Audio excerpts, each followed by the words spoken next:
Century Pacific Agricultural Ventures Incorporated, bringing high-quality coconut products from the farm to your table. We are a reliable provider of high-quality coconut products.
Another activity of the 35th National Coconut Week was the Investment Forum, held on August 4 and 6, 2021, with Secretary of the Department of Finance, Honorable Secretary Carlos G. Dominguez, gracing the opening program as the keynote speaker.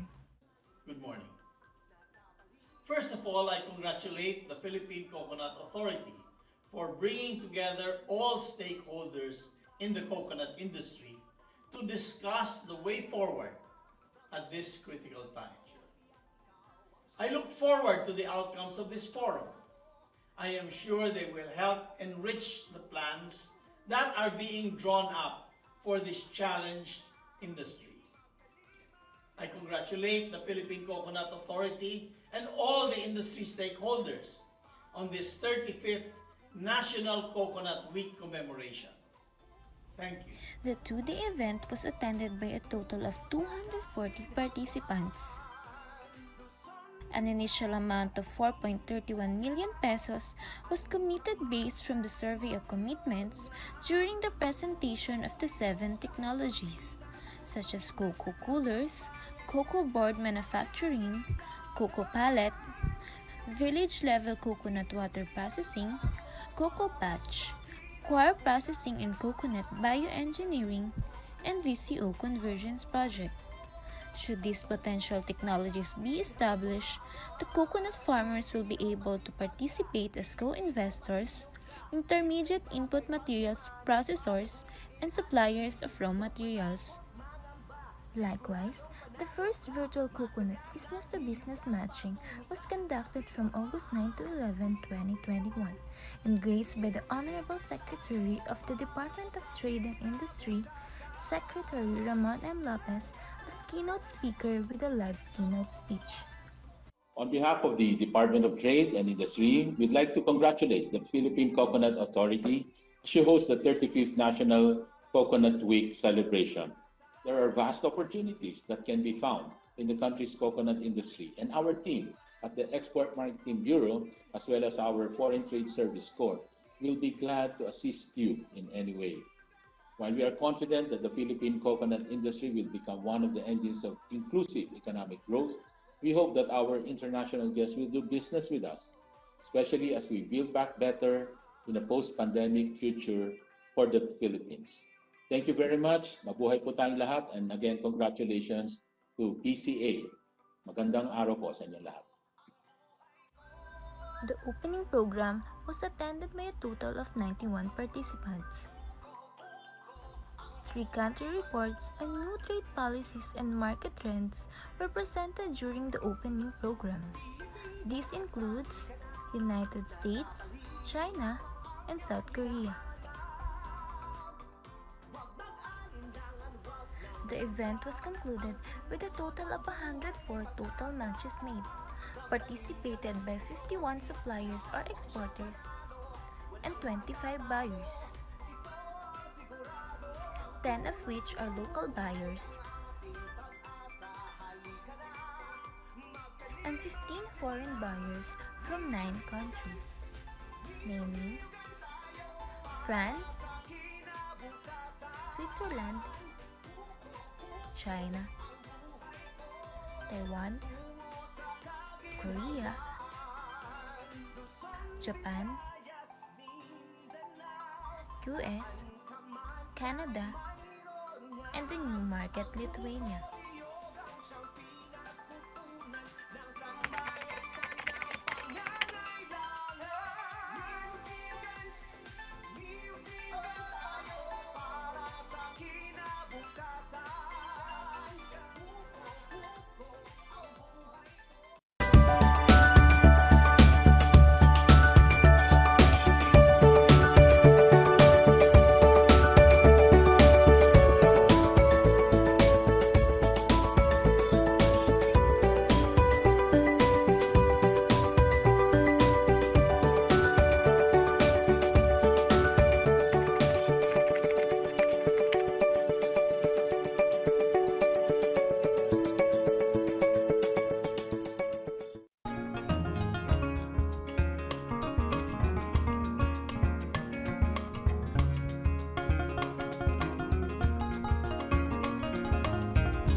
Pilipinas, halika na. Nasa paligid lamang ang iyong hinahanap. Huwag mag-alinlangan, huwag nang mangamba. Ang puno ng buhay ay pag-asa. Magtanim ka lang ito, tiyak ikaw ang siyang panalo. Walang matatalo, ito ang sigurado. Ang puno ng buhay ang ating pag-asa. Halika na, magtanim at simula. Niyog-niyugan tayo para sa kinabukasan. Puko-puko ang buhay ko, tungo sa kaginhawaan. Luzon, Visayas, Mindanao, saan ka man ay mayroon yan. Ang buko-niyog ang siyang pinagkukunan ng sambayanan ng pangangailangan. Niyog-niyugan tayo para sa kinabukasan. Niyog-niyugan tayo.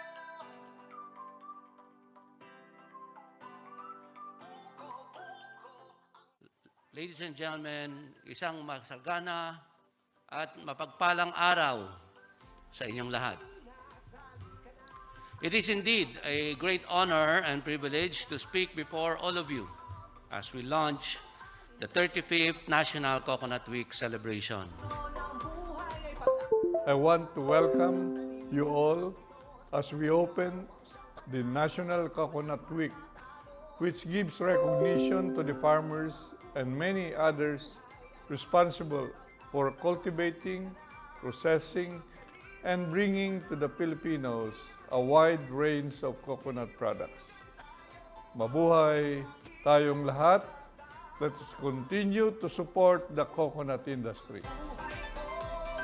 Tungo sa kaginhawaan. Luzon, Visayas, Mindanao, saan ka man ay mayroon yan.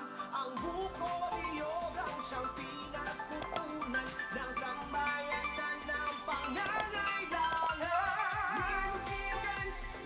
Niyog-niyugan tayo para sa kinabukasan. Puko-puko ang buhay ko, tungo sa kaginhawaan. Pilipino, masipag ka, Pilipino, masinog ka. Simpleng bagay, pagyamanin, palaguin at ibigin. Huwag matakot, mangamba, siguradong panalo ka. Masaganang niyugan patungo sa kaginhawaan. Niyog-niyugan tayo para sa kinabukasan. Ang buhay ko, tungo sa kaginhawaan. Niyog-niyugan tayo. Good morning. First of all, I congratulate the Philippine Coconut Authority for bringing together all stakeholders in the coconut industry to discuss the way forward at this critical time. I look forward to the outcomes of this forum. I am sure they will help enrich the plans that are being drawn up for this challenged industry. I congratulate the Philippine Coconut Authority and all the industry stakeholders on this 35th National Coconut Week commemoration. Thank you. Puko-puko ang buhay ko,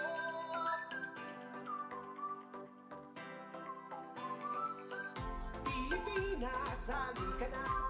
Nasa paligid lamang ang iyong hinahanap. Huwag mag-alinlangan, huwag nang mangamba. Ang puno ng buhay ay pag-asa.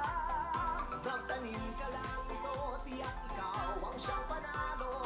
Walang matatalo, ito ang sigurado. Ang puno ng buhay ang ating pag-asa. Halika na, magtanim at simula.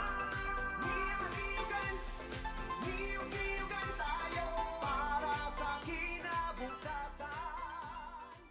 On behalf of the Department of Trade and Industry, we'd like to congratulate the Philippine Coconut Authority to host the 35th National Coconut Week celebration. There are vast opportunities that can be found in the country's coconut industry, and our team at the Export Marketing Bureau, as well as our Foreign Trade Service Corps, will be glad to assist you in any way.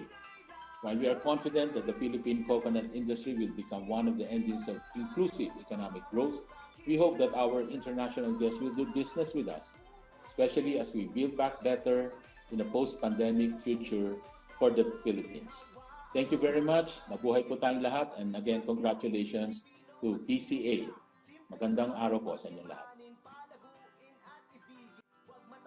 Mangamba, siguradong panalo ka. Masaganang niyugan patungo sa kaginhawaan. Niyug-niyugan, niyug-niyugan tayo para sa kinabukasan.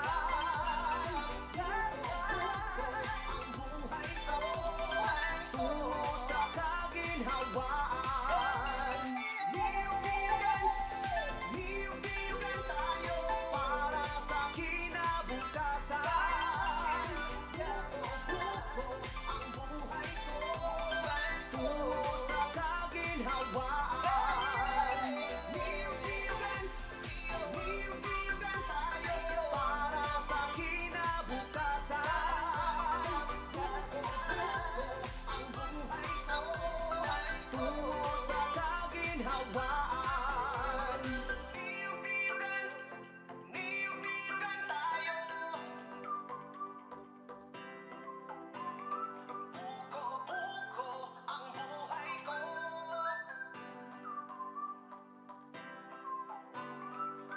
Buko-buko ang buhay ko.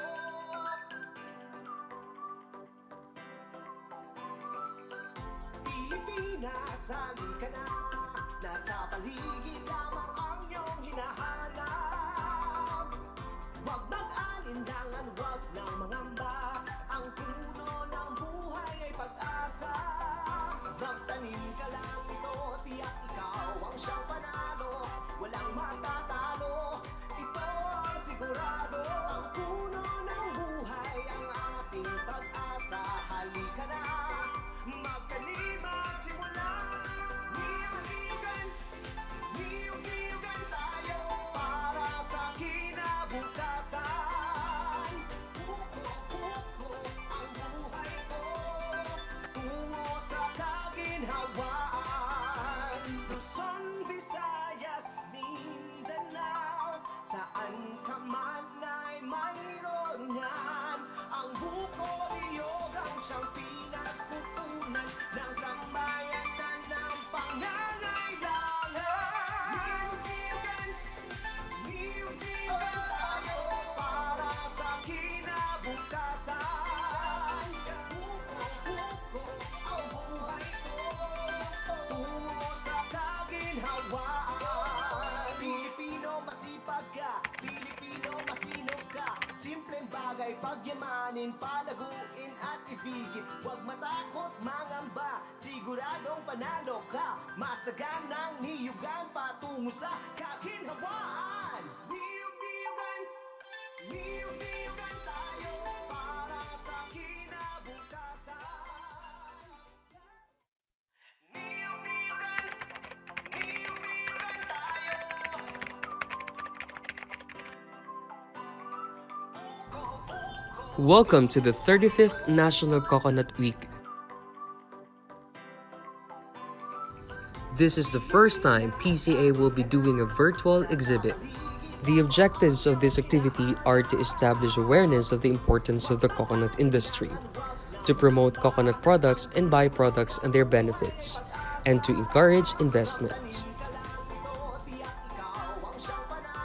We have 18 private companies producing various coconut products, participating on this virtual trade fair, and 2 government agencies. By using the mouse over and clicking the eye icon, our potential buyers will be able to see company information with contact details, address, and their product lines.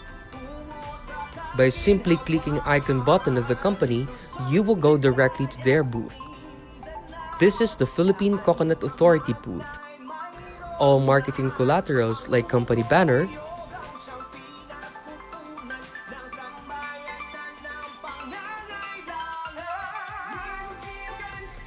AVP, posters,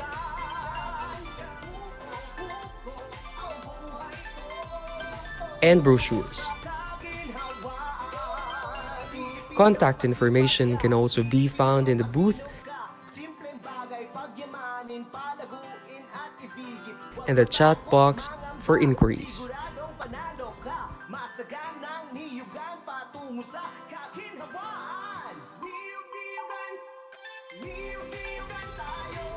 In central setting, it showcases coconut products.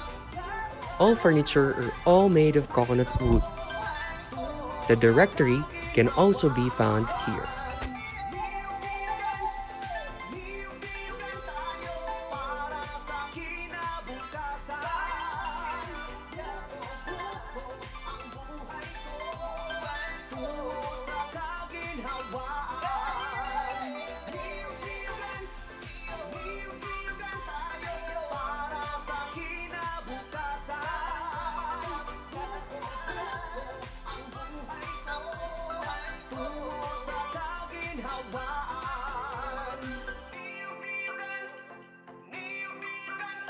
Coconut bioengineering technology.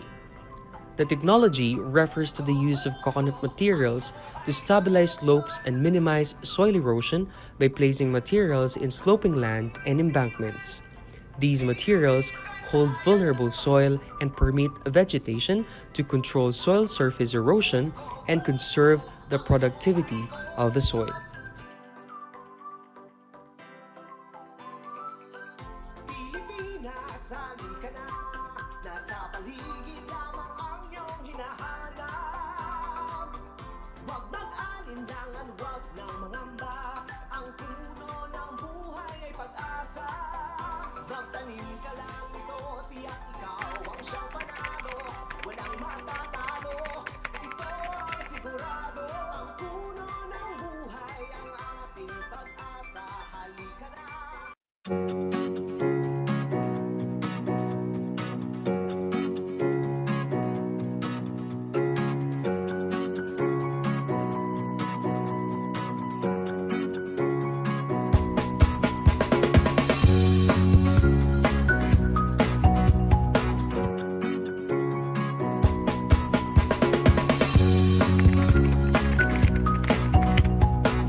Century Pacific Agricultural Ventures Incorporated, bringing high-quality coconut products from the farm to your table. We are a reliable provider of high-quality coconut products.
National Coconut Week was the Investment Forum, held on August 4 and 6, 2021, with Secretary of the Department of Finance, Honorable Secretary Carlos G. Dominguez, gracing the opening program as the keynote speaker.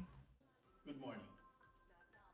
First of all, I congratulate the Philippine Coconut Authority for bringing together all stakeholders in the coconut industry to discuss the way forward at this critical time. I look forward to the outcomes of this forum.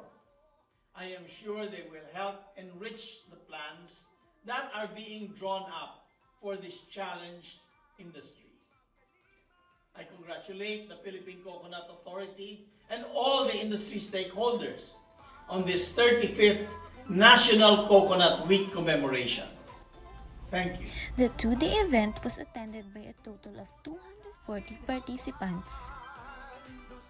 An initial amount of 4.31 million pesos was committed based from the survey of commitments during the presentation of the 7 technologies, such as cocoa coolers, cocoa board manufacturing, cocoa pallet, village-level coconut water processing, cocoa patch, coir processing and coconut bioengineering, and VCO convergence project. Should these potential technologies be established, the coconut farmers will be able to participate as co-investors, intermediate input materials processors, and suppliers of raw materials. Likewise, the first virtual coconut business-to-business matching was conducted from August 9 to 11, 2021, and graced by the Honorable Secretary of the Department of Trade and Industry, Secretary Ramon M. Lopez, as keynote speaker with a live keynote speech. On behalf of the Department of Trade and Industry, we'd like to congratulate the Philippine Coconut Authority as she hosts the 35th National Coconut Week celebration. There are vast opportunities that can be found in the country's coconut industry, and our team at the Export Maritime Bureau, as well as our Foreign Trade Service Corps, will be glad to assist you in any way. While we are confident that the Philippine coconut industry will become one of the engines of inclusive economic growth, we hope that our international guests will do business with us, especially as we build back better in a post-pandemic future for the Philippines. Thank you very much. Mabuhay po tayong lahat. And again, congratulations to PCA. Magandang araw po sa inyo lahat. The opening program was attended by a total of 91 participants. 3 country reports on new trade policies and market trends were presented during the opening program. This includes United States, China, and South Korea. The event was concluded with a total of 104 total matches made, participated by 51 suppliers or exporters, and 25 buyers, 10 of which are local buyers, and 15 foreign buyers from 9 countries, namely France, Switzerland, China, Taiwan, Korea, Japan, US, Canada, and the new market Lithuania.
sali ka na.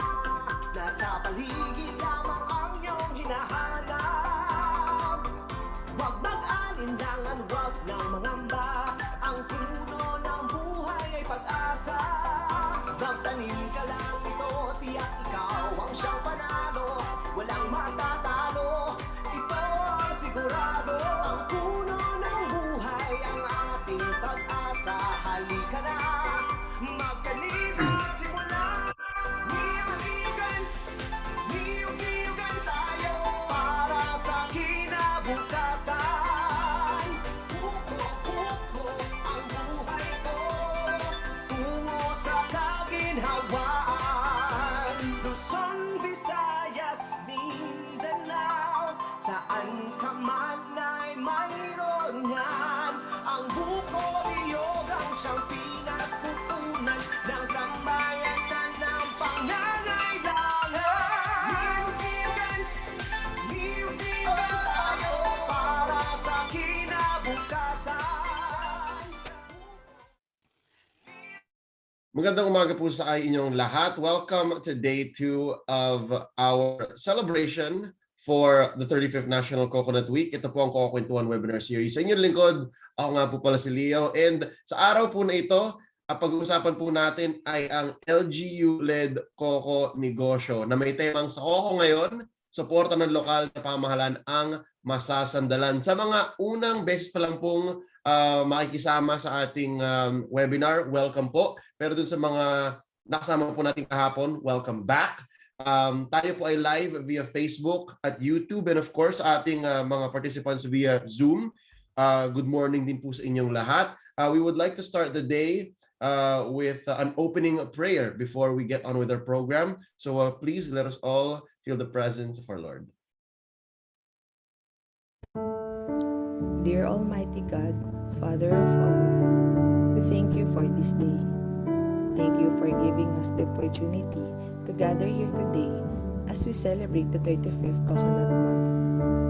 In this Coconut Webinar Series, we humbly ask you to bless each and every one of us, especially our coconut farmers to whom we dedicate this celebration.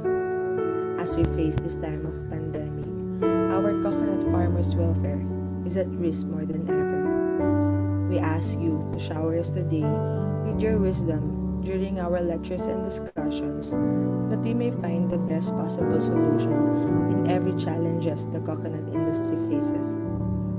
We also seek your guidance as we go on in this event, that we achieve our goal for this gathering to help our coconut farmers engage into agripreneurship in order to attain economic development in the industry.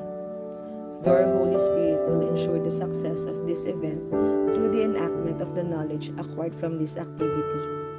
May the participants, especially our coconut farmers, benefit from this activity and evolve into agripreneurs.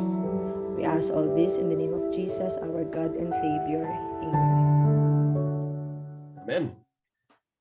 Ladies and gentlemen, let us move along and remind everyone kung ano nga po ba talaga ang mga do's and don'ts natin dito sa CocoKwentuhan na may tema na sa CocoKwentuhan, negosyo ang pag-usapan, suporta ng industriya at gobyerno sa magniniyog ay asahan. Here are our webinar mechanics and house rules as presented by our very own D.A. Erlene Manohar, our CocoKwentuhan chair.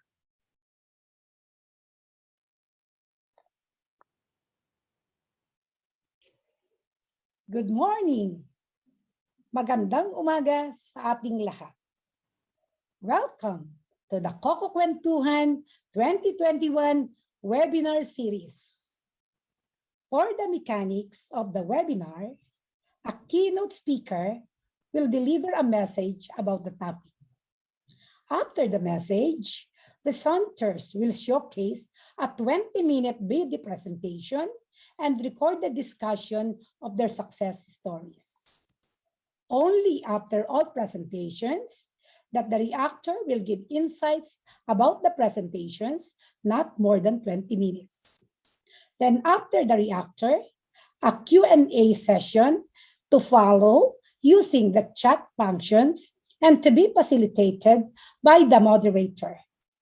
Only registered participants can join in the discussion. Rapporteurs shall be the one to feed the moderator inquiries through chat. All non-registered viewers can view the webinar live through the official Facebook page of Philippine Coconut Authority. For our house rules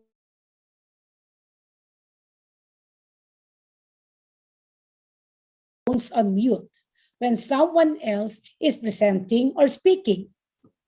Second, be mindful of the background noise to ensure clarity during discussions.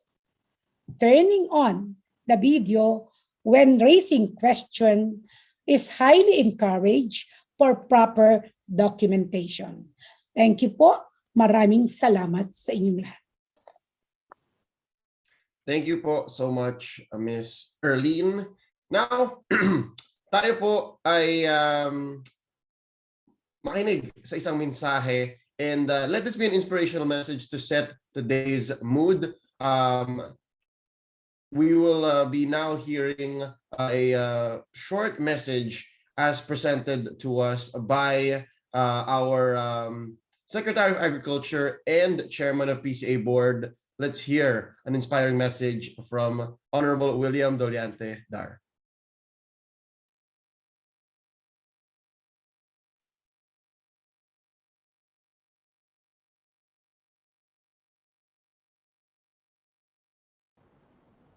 Good day to all. First, I'd like to greet the Coco-Negosyo partners who are joining this webinar, the presenters of the success stories, the agripreneurs, the private sectors, LGUs, leaders, policymakers, advocates of the coconut industry, and honored guests. Isang mapagpalang araw po sa ating lahat. This is the second webinar as a major activity of the National Coconut Week of 2021 celebration, using the virtual platform due to the new normal situation under the pandemic. However, despite these hurdles, we relentlessly pursue this activity to circulate and share the elements of Coco-Negosyo success stories. Sa araw na ito, hayaan ninyo akong bigyang pugay ang ating mga bayani sa Nyugan, mga nagtiyaga at nagpakahirap para makamtan ang pag-asa na galing sa Coco Levy. Matagal silang naghintay at umasa na darating ang biyayang ito na sa kanila rin nagmula. Ito ang magiging pundasyon ng pagbabago sa industriya ng pagnyunyog at makakaasa kayo sa paggabay at suporta ng gobyerno at pribadong sektor. Isang magandang tema ng CocoKwentuhan, may kabuluhan at pakikinabangan para sa kabuhayan at pagkakitaan. Sa aking panunungkulan bilang kalihim ng agrikultura, ang ani at kita ay ang konsepto na naging sandigan ng mga programa ng agrikultura. Ang industriya ng pagniniyog ay isa sa pangunahing industriya na may malaking kontribusyon sa ating ekonomiya, subalit nakakalungkot na marami sa ating mga magninyog ay nananatili sa poverty level. Ang solusyon ay pagbabago sa estratehiya at sama-samang pagbalangkas ng mga programa na tututok sa kapakanan ng sektor at sisiguraduhin na pantay na benepisyo para sa lahat.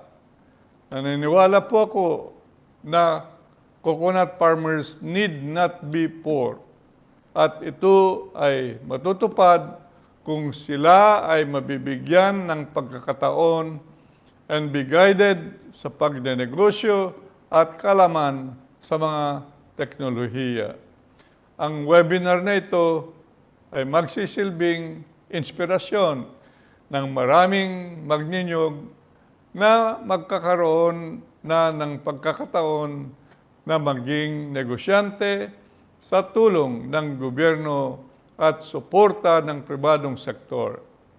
Partnership, consolidation, convergence, at commitment ang susi sa tagumpay na ito. Rin ang direksyon ng mga programa sa ilalim ng Coco-Levy Trust Fund Act.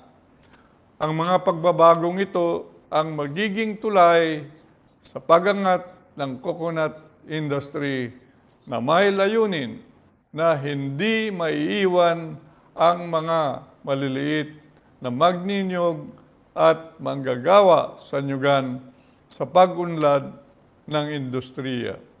Sama-samang pagsisikap ng mga ahensya ng gobyerno, private sectors, policymakers, at kaming mga leader sa agrikultura ay laging handa sa paggagabay at pagsusuporta sa inyong mga adhikain tungo sa pag-unlad.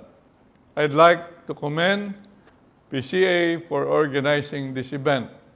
I hope this will spark the enthusiasm of our coconut stakeholders, and the success stories will serve as models for emulation. Hindi ito nagtatapos ang kwentuhan. Nararapat na ang mga ito ay isakatuparan upang ang tagumpay ay makamtan. Maraming salamat at mabuhay kayong lahat. Maraming salamat po, ladies and gentlemen. Once more, that was Honorable William Doliante, our Secretary of Agriculture and Chairman of PCA Board. Nabigyan niya po ng konteksto ang webinar po natin ngayong araw at ang magiging usapin natin sa mga susunod na araw dito sa CocoKwentuhan for the rest of our celebration. Up next, we would like to call on, of course, our beloved PCA administrator, former highest official of the Armed Forces of the Philippines, who was tasked by the President to lead the National Agency for Coconut and Palm Oil Development.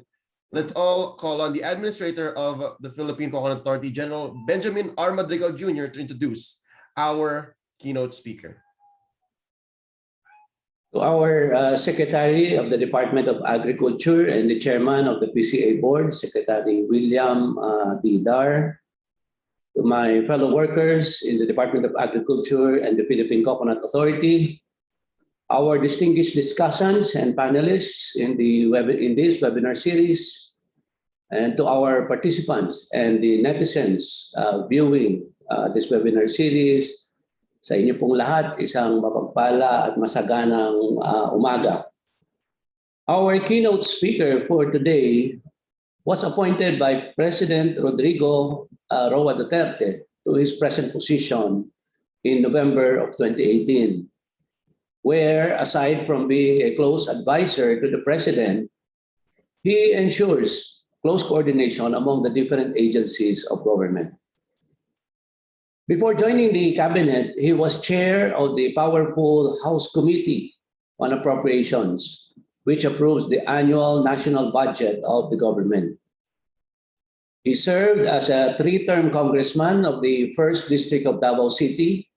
A lawyer by profession, he previously worked for the Nograles law firm in Davao City. He is a recipient of numerous prestigious awards as an outstanding legislator. He received the Golden Globe Award for Excellence in Public Service in 2012 or 2015 and 2016, and was also recognized as an outstanding congressman in 2012 and 2015 by Super Brands Marketing International. He is a graduate of the Philippine Science High School and holds a degree in Bachelor of Science Management Engineering from the Ateneo de Manila University and a Juris Doctor from the Ateneo de Manila Law School.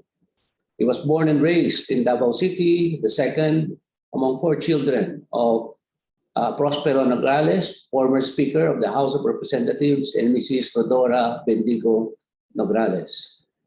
Today, as Cabinet Secretary, he is co-chair of the Interagency Task Force on the Management of Emerging Infectious Diseases, or the IATF, in our country's battle against the coronavirus, and also leads the Interagency Task Force on Zero Hunger. He also acts as chairman of the National Irrigation Authority or Administration and vice chairperson for the government sector of the National Anti-Poverty Commission. He is a firm believer in the capacity of government to make profound difference in the lives of our people. And he is very committed to deliver the pledge of President Rodrigo Roa Duterte to bring development and economic opportunities to all regions, especially in the countryside. Truly, he is one of our country's new generation of dynamic young leaders, a multi-awarded legislator and a passionate public servant. Ladies and gentlemen, it is my distinct honor and privilege to introduce to you Cabinet Secretary Carlo Alexi Bendigo Nograles.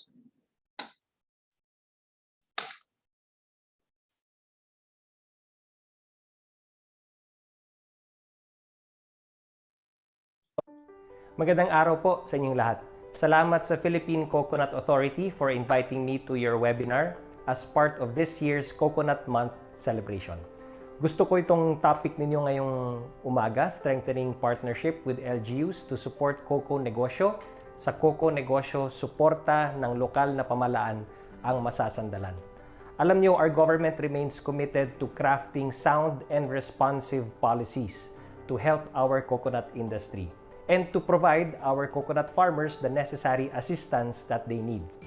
Sa pinaka-latest na State of the Nation address ni Pangulong Duterte, na-highlight po niya dito ang accomplishments that we have made for the coconut industry. Isa na nga dito ang passage of Republic Act 11524 or the Coconut Farmers and Industry Trust Fund Act, which was signed by the President in February of this year. Ang objective po nito ay to develop the coconut industry and to benefit farmers harnessing the cocoa levy funds, which will be utilized for programs and projects. This effort is to maximize the untapped potential of our coconut industry to improve our country's economy and lift the current state of our coconut farmers. Moreover, the approval of the law jumpstarts and sustains the transformation of the coconut industry, provides social protection, empowerment, and prosperity to our farmers deserving of these. Mas strengthen din po nito at ma-enhance din po ang global competitiveness ng ating coconut industry.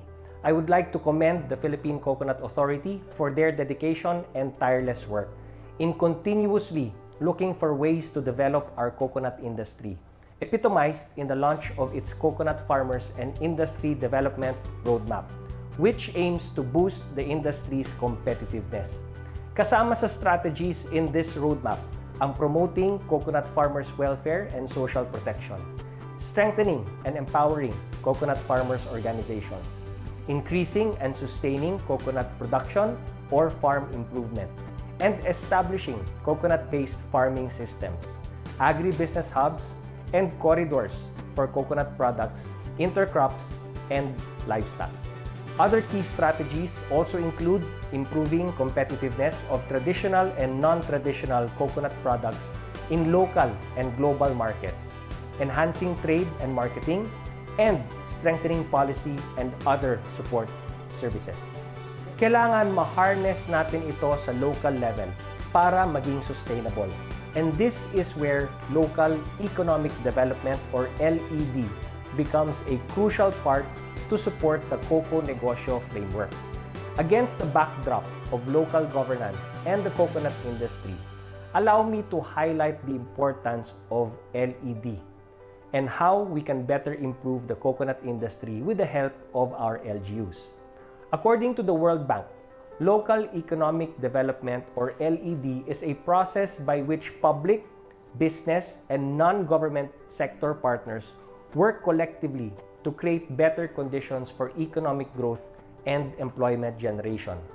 In relation, the Canadian International Development Agency Local Governance Support Program defines local economic development as the process by which actors within the LGUs, kasama dyan yung barangays, municipalities, cities, and provinces, work collectively, which result in improved conditions for economic growth, employment generation, and quality of life for all. Yan din ang gusto natin mangyari sa Coco-Negosyo framework, kung saan ang mga LGUs ang mag-spearhead ng economic development ng kanilang communities. Kasama sa principles ng LED ang pag-provide ng guidance on how we can harness support from multiple sectors in society, the business sector, civil society, and government to help one another in creating an enabling environment for the coconut industry to prosper. To further promote the sustainability of Coco-Negosyo, developing local and regional entrepreneurship is also critical to shift, modify, or strengthen the approach towards local economic development. Malaki ang role ng ating mga LGUs to further increase the coconut industry's overall competitiveness. Kasama dito ang pag-provide ng technical assistance, market links, capacity building activities, and financial support in the form of processing equipment and facilities through partnerships with national government institutions such as the Philippine Coconut Authority and agencies to partner cooperatives. Studies have shown that institutional support, particularly from LGUs, have been instrumental to further boost entrepreneurship activity. Kaya, ang overall support and role ng LGUs ay napaka-importante para sa development ng entrepreneurship and eventually our coconut industry at both the local and regional levels. May these strategies help you all in one of the most talked about topics concerning local governments, the implementation of the Mandanas-Garcia ruling. Sa dagdag na funding source for the Internal Revenue Allotment or IRA, now called the National Tax Allotment, LGUs will have the opportunity to develop and improve its delivery of services, one of which is agriculture. Dapat makakontribute ito sa local economic development and local and regional entrepreneurship by creating an economically conducive environment and promoting small businesses at the local level. Siya nga pala, in our fight against COVID-19, ayon sa clinical studies ng Department of Science and Technology, napatunayan na mabisa ang virgin coconut oil or VCO para mas mabilis na gumaling at pigilan ang paglala ng COVID-19 sa mga suspected at probable COVID-19 cases. Kaya considering this, the Philippine coconut industry has more than enough untapped capacity to meet the anticipated growth in the demand for VCO or virgin coconut oil, shown to prevent the progression or severity of COVID-19. Alam nyo naman, I am an advocate of the use of VCO as a potential safe treatment for COVID-19. At this point, we should be doing everything we can to help those who have contracted COVID-19. If there are possible treatments out there backed up by science and trying these treatments have little or no risk involved, let's try it. More importantly, there are zero risks involved. We know VCO may help them and certainly it will not endanger their lives. With this renewed public interest in VCO, we are now seeing a projected increase in the demand for virgin coconut oil. Sana maging malaking opportunity to para sa ating mga coconut farmers, especially now that many have lost their livelihoods because of this pandemic. With the continued support of our government and other stakeholders, I am confident that we will regain our coconut industry's glory and we will be able to extend more help to all of our hardworking coconut farmers. May we all have a fruitful and productive discussion in today's webinar and take this opportunity to not just learn, but to strengthen our network to help one another. Daghang kayong salamat kaninyong tanan, mabuhay ang ating mga coconut farmers.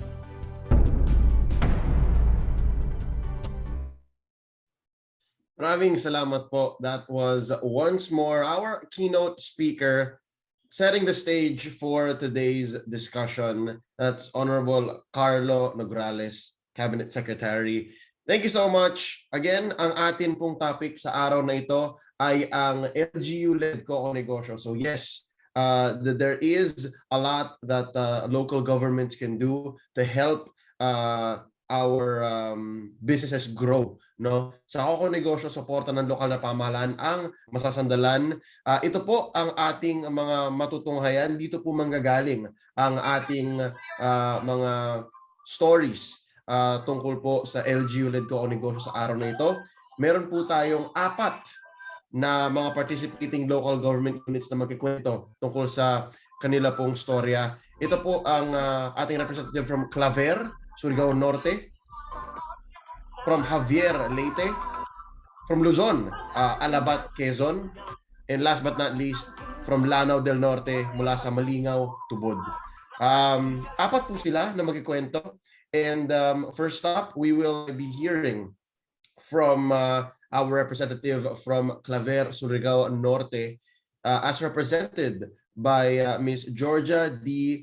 Gokianki, Municipal Mayor of Claver, and Ms. Julie S. Presida, Chairperson of Claver Coconut Farmers Multipurpose Cooperatives. Pakinggan po natin to.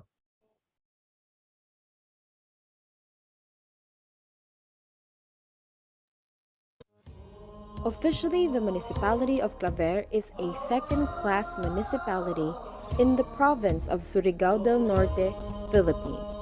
Claver is primarily a mining town with iron, nickel, copper, and silver deposits on its Pulang Lupa Mountains, which are exploited mainly by the Taganito Mining Corporation.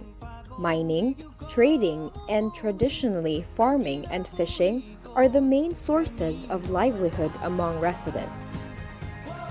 The LGU of Claver plays a crucial part within the interest of community-based undertakings, particularly in coconut developing communities.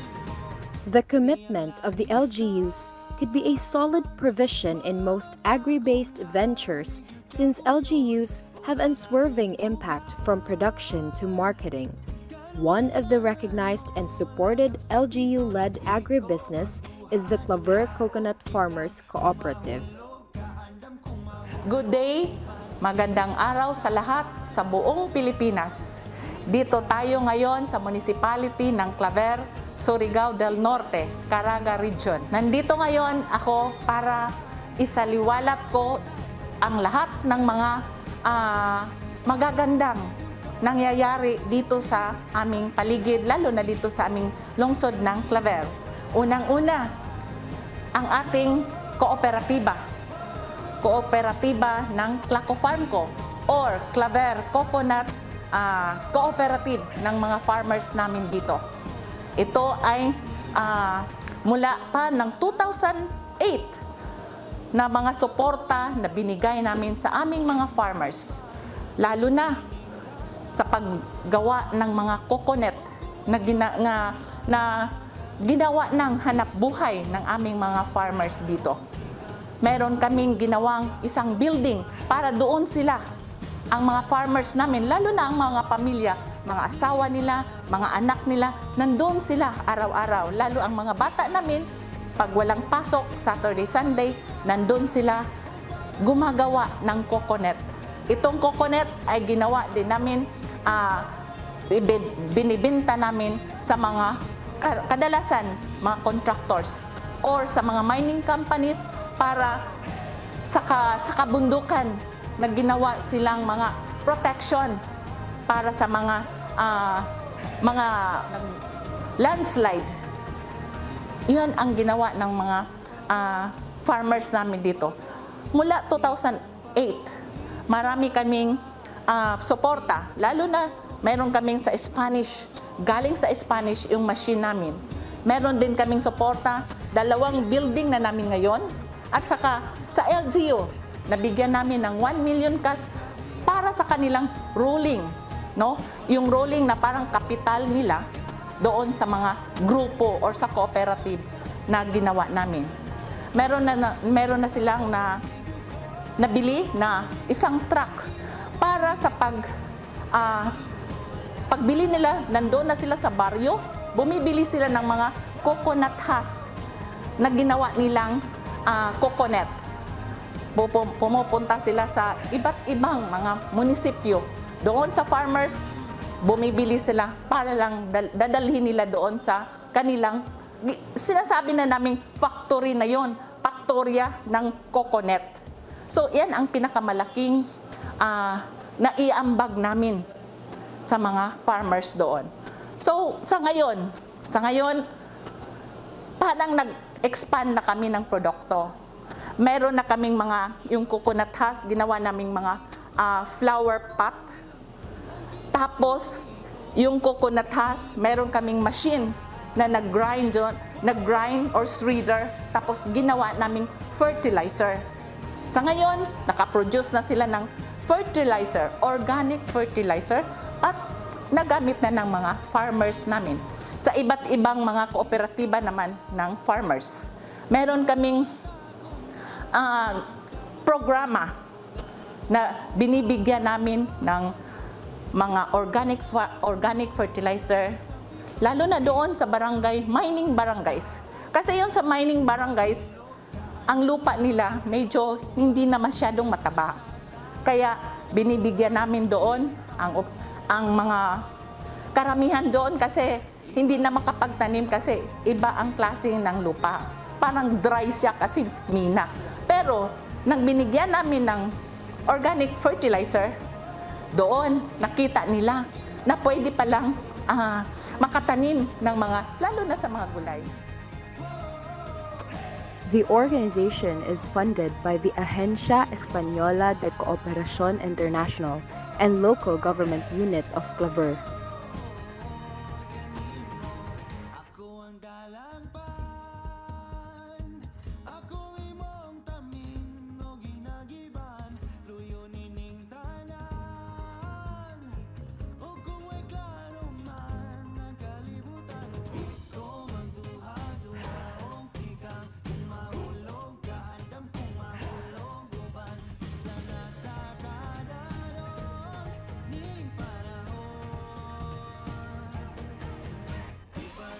Ako si Jolie Priselda, 52 years old, chairwoman sa Naco Farm ko. Claver Coconut Multipurpose Cooperative was established August 2008. So, ang among nahimo din ni sa Naco Farm ko, sugod sa 2008, naghimo ni o coco twine, nag-build ni o coco fiber, then naghimo ni o G-Unit o ang-among G-Unit nahimo namo tong biologs, gihimo sad namo o orchid bell. Then ang among kokopit gihimo sad namo o organic fertilizer. So organic fertilizer base sa among produkto karon nga ani as atong luyo na ay coconut o ni ay coco based organic fertilizer o diin maayo kini sa mga gulayon, sa mga nagtanom og mga bulak, sa lain dapit dinhi sa karaga, sulod nining atong karaga. O mapasalamaton usab kami sa mga ahensya, nagkalain-laing ahensya nga nagsuporta niini. O mapasalamaton kami sa Claco Farm ko. Dako kayo among pasalamat labi na sa atong minahal nga lungsod nga diin dumala sa atong inahan sa lungsod sa Claver, Mayor Georgia D. Kukiangki. Madam, daghan kayong salamat sa imong pagsuporta, pagpaluyo sa Claco Farm ko nga walay puas nga suporta, labi na sa DE nga daghan usab nga proyekto na dawat na pamidawatonon nga unta na maabot na sa sayo nga panahon kay usab gikinahanglan usab namo sa among mga additional or expansion sa mga proyekto. Pasalamat usab kami sa Claco Farm ko sa suporta sa PCA labi na sa decorticating machine nga usa nga maoy produce sa coco fiber ug diin mo'y hinangon og J-Unit. o sa twine. Dagan kayong salamat. The cooperative has trained its members from twining, weaving, installation, and establishment of cocoa nets and biologs as erosion control materials.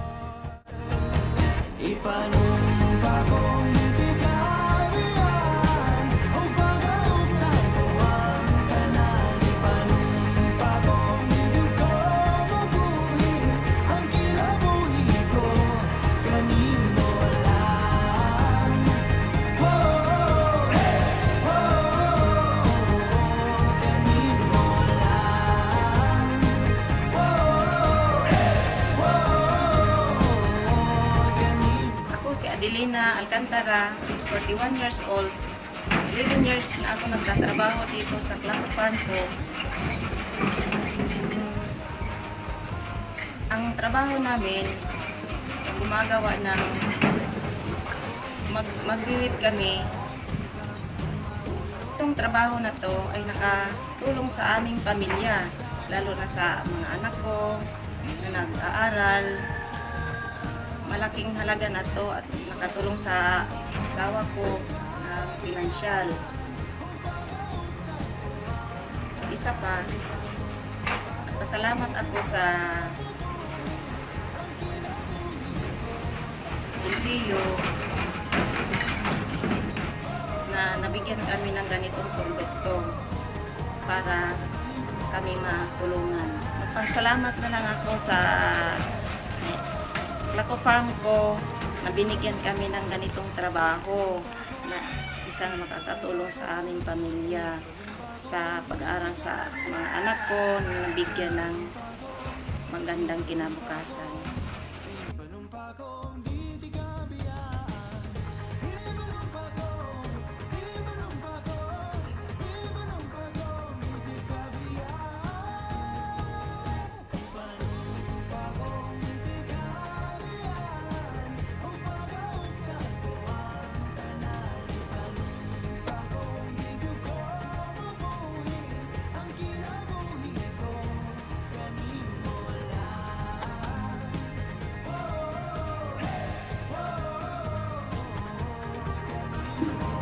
I am Angelita M. Espinosa of LGU Claver, but I am previously a PCA employee of Caraga region.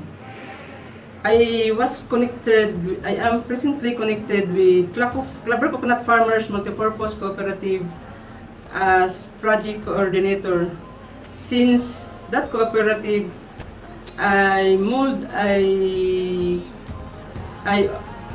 initiate the establishment or the creation of that cooperative way back December 2007 until today.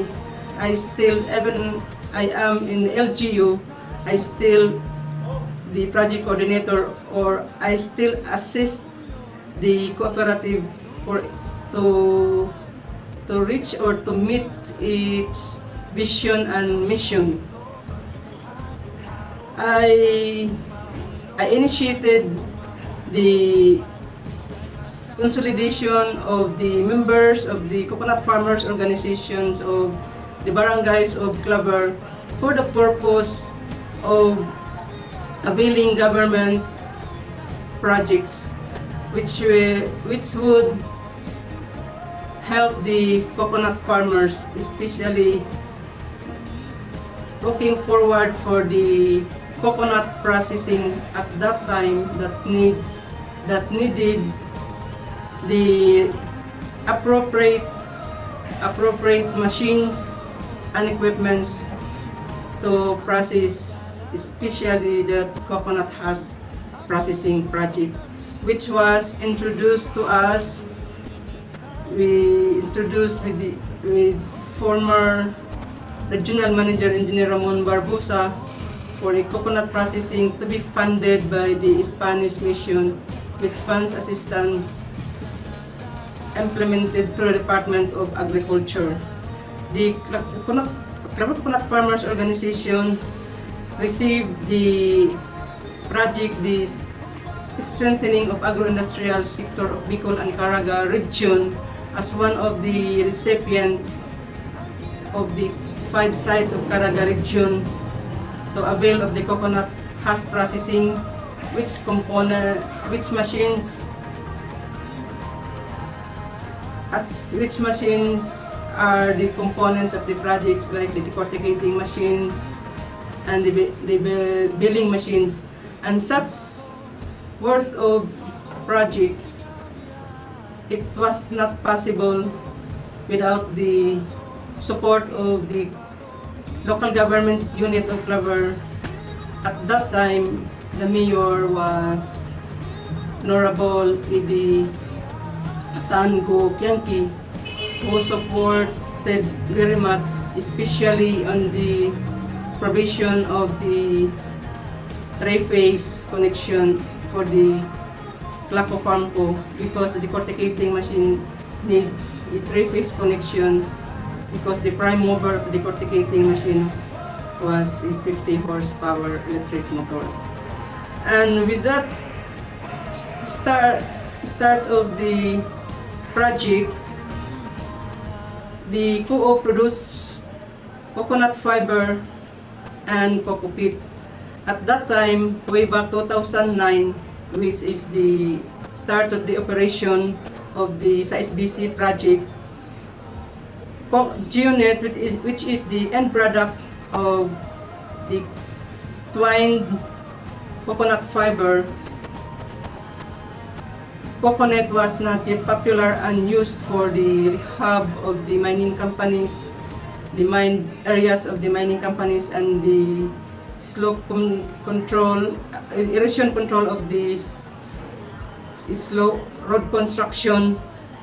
So the co-op sold the coconut fiber and build form, and that was very expensive to produce that build fiber with low price until such time that the co-op stopped to produce and wait for another market for end product, which is the G-Unit or the coconut. By year 2011 or 12, which the G-Unit made its popular use, the co-op was received purchase orders from mining companies and road contractors. So the sale of the coconuts boomed at the co-op, and the members had availed much of its benefits, because the members and non-members along the vicinity, the families in the vicinity of the plant site avail of its benefits, because twining as a job out labor for the production of cocoa ropes or cocoa hunks to be woven into coconuts. Even the senior citizens and non-working housewives were able to make a livelihood out of that twining and weaving. And to encourage more weavers and twiners, the co-op offered incentives like bar of soaps for every 500 pesos worth of twining. Then to make it more beneficial to other coconut farmers, the co-op extended its coverage to other municipalities like Higakit and Bakwag, and the coconut farmers in that barangays, certain barangays, were happy that they have a livelihood without capital, only to twine. We at the Municipal Agriculture Office are very much willing to prepare or to help assist the organizations to become cooperatives so that we can avail of the programs and projects of the government, which is very much helpful in our goals to avail of the livelihood.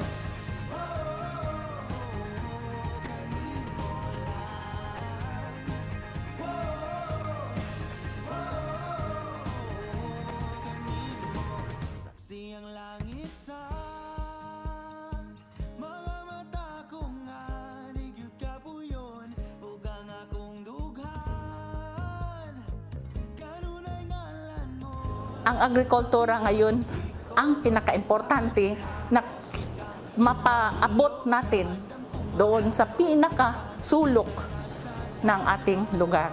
So sana sa national government, matulungan din kami dito kung anong mga pangangailangan namin para sa aming mga farmers at lalo na para umudlad ang mga kabuhayan. Salamat sa lahat na mapaabot namin doon sa national government. At ito ang garbo ng Claver.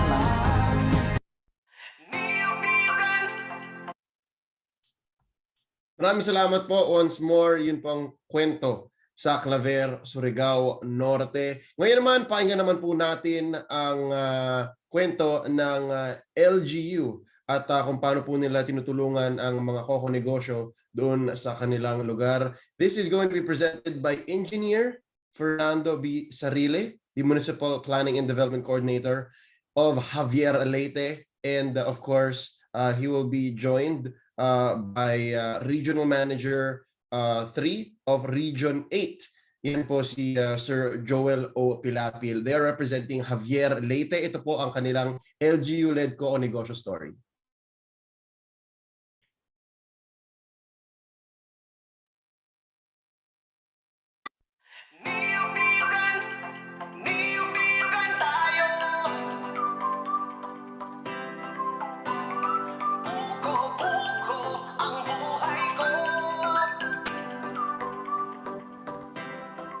In the heart of the Leyte provinces lies the municipality of Javier, a place of hardworking people and visionary public officials who embrace the idea that coconut tree is a valuable commodity. Hence, every part can be turned into an enterprise.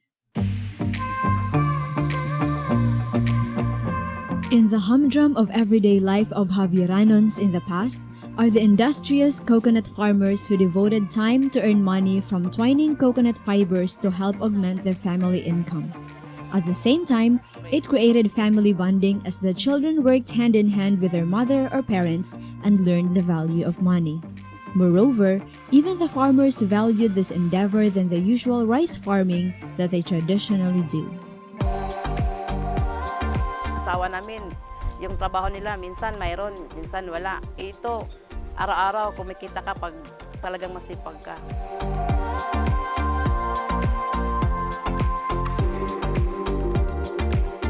Tigang ka mo hitaga, kutob magkulog dire, labaya kay 100 la ka bukit iyo nahimo. Usay nakita kami sobra libo.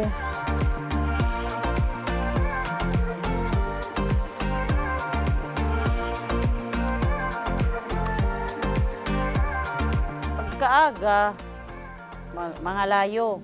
Mintras na nga layo, naglilimpyo ako han fiber, bunot, nililimpyuhan ko, bulag ithugaw.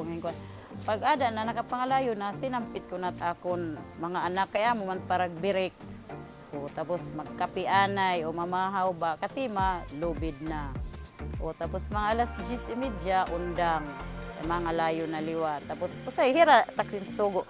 Pagkuha naman kamo, paglimpyo, kuan bunot, para luwat niyan, kulop-luwat naton nga, trabahoon. Pagkakulop, undang na luwat kay mga layo.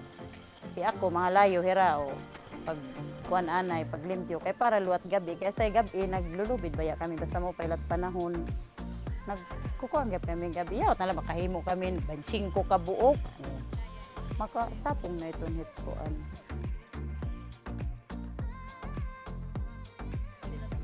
Pati anak ko ang naggaganyan, ako naman yung gumaganyan pisi. Anak ko ang ikot-ikot. Tapos minsan, yung isang anak ko, yung taga-ikot, dalawa kami ako at saka yung anak ko ang nagpipisi. Minsan yung asawa ko, pag walang trabaho, tumutulong din siya. Yung tapos namin gawa yan, bibinta namin sa kanila, bayad. Tapos bayad, kuha naman kami rito. Sa kanila lahat, tama lang kami gumagawa. Tikang kamuhit aga, kutob magkulog dire, labaya kay 100 la kabukit iyo nahimo. Kuan, tapos weekly baya ito namon yung babaligya kay hanuna pwede gad lagi kada adlaw ka mapatong tayo tira opisina kay ato naman lagi hapungon. So ging kuan ni radida nga weekly na la kada Lunes kami ato na patong. Kasi nakita kami sobra libo. The municipality of Javier is blessed with fertile soil where agricultural crops like coconut trees noticeably grow and bear abundantly. This is the reason why the major occupation of the constituents is coconut farming and the main source of income is copra. Alam natin yung mga kukuhas ay tatapon-tapon lang yan. So walang yung value added yung mga coconut. Ang sa kanila lang yung copra, then ibinta. Hindi nila naalalaman na yung basura ng husk is also pera. So, with the advent of that project, so nagtulong-tulong po yung DTI na magbigay ng mga decorticating machines, pati yung PCA, at yung mga sa good manufacturing ng DOST. So, nakagawa ng mga pati na tawag natin na coco fiber through that decorticating machine, and then yung pang sinasabi natin na facility ng twine machine na nagagawa ng fiber.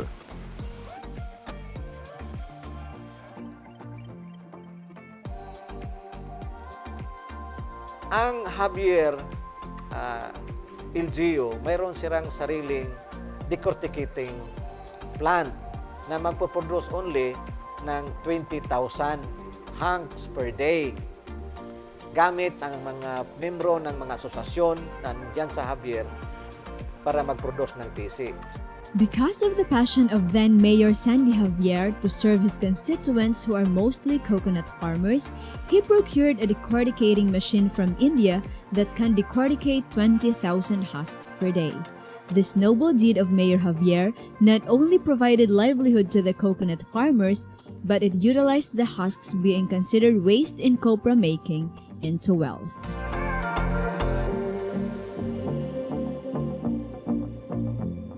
The partnership between PCA and Javier LGU was already built during this time. Former PCA Administrator Euclides Forbes, Deputy Administrator Roel Rosales, former Regional Manager Ramon Barbosa of Caraga, and former Regional Manager Edelberto Nierva graced the occasion. Magkakaroon tayo ng magandang proyekto dito sa Leyte, particularly sa Javier, Leyte, ang pinakauna at saka the only facility na tinatawag na PVC tufting machine.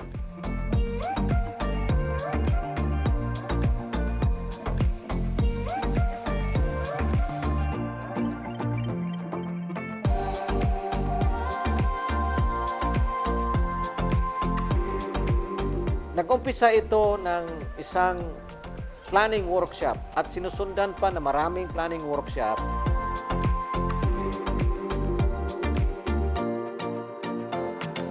Natulong-tulong po yung mga national government agencies sa apat na malaking organisasyon ng agency tulad ng DA, DAR, DNR, and little part ng DLG. Sa parte naman ng DA, marami silang mga branches na mga nakakatulong na mga agencies like PCA, DTI, DOST, at saka mga private organizations na tumutulong sa pagkumpul-kumpul o pagsanib pwersa at pagbigay ng mga resources galing sa mga agencies na ito.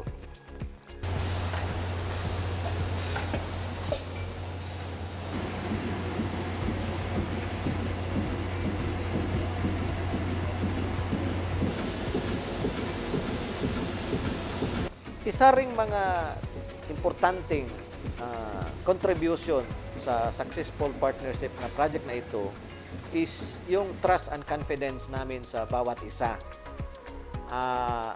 Si Mayor Javier is trusting us to provide the technical and the knowledge of supervising the various or networking the different or various kaanib sites.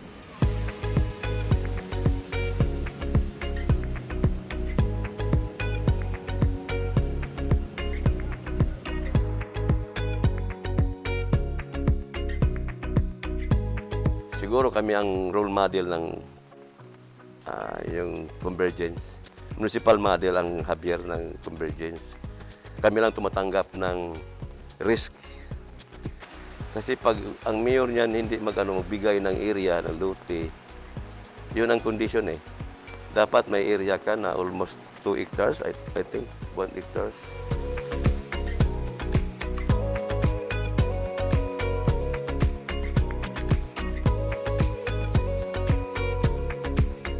Sa project na ito, siguro nagkailangan tayo ng 1,000 o 900 to 1,000 people per day because we need 28,000 hangs per day for that machine sa 6 to 8 hours na operation.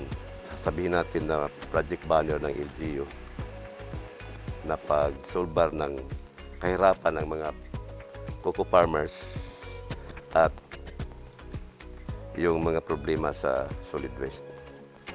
Once this tufting hub be operationalized, it will definitely generate jobs for coconut farmers, empower the coconut-based organizations as it will engage in enterprising, address waste management problem, strengthen the coconut industry as well as the local economy, and serve as a source of pride of the municipality, coconut farmers, and partner agencies.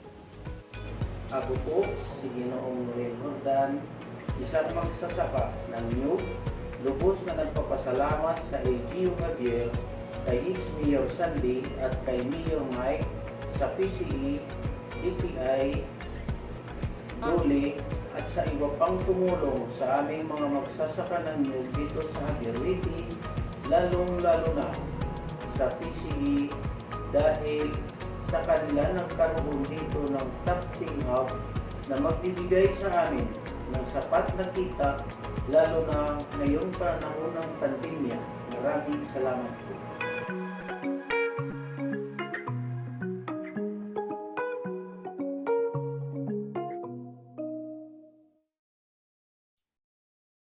Maraming salamat po once more. Yun ang success story nila doon sa Javier Leyte na meron din palang treasure in another man's trash na inisip nilang ito husk, hindi na nagagamit. Pero dito nahanapan nila ng paraan. Ladies and gentlemen, right at the halfway mark of our success stories for today, we would like to call on our reactor para po makwento niya kung ano po ba ang take niya. How does he understand and put context to the previously seen and heard stories from our local government units. Let's all hear and welcome our first reactor, one of the founders of Balay Mindanao Foundations Incorporated.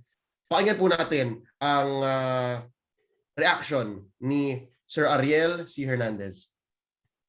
Hello, Leo. Magandang umaga. Am I coming clear? Am I coming loud and clear? Thank you, thank you. Malinaw po. Magandang umaga po sa ating lahat. Magandang umaga sa ating ating administrator, isang mabuti at masayang kaibigan, Administrator Benjamin Madrigal Jr., sir.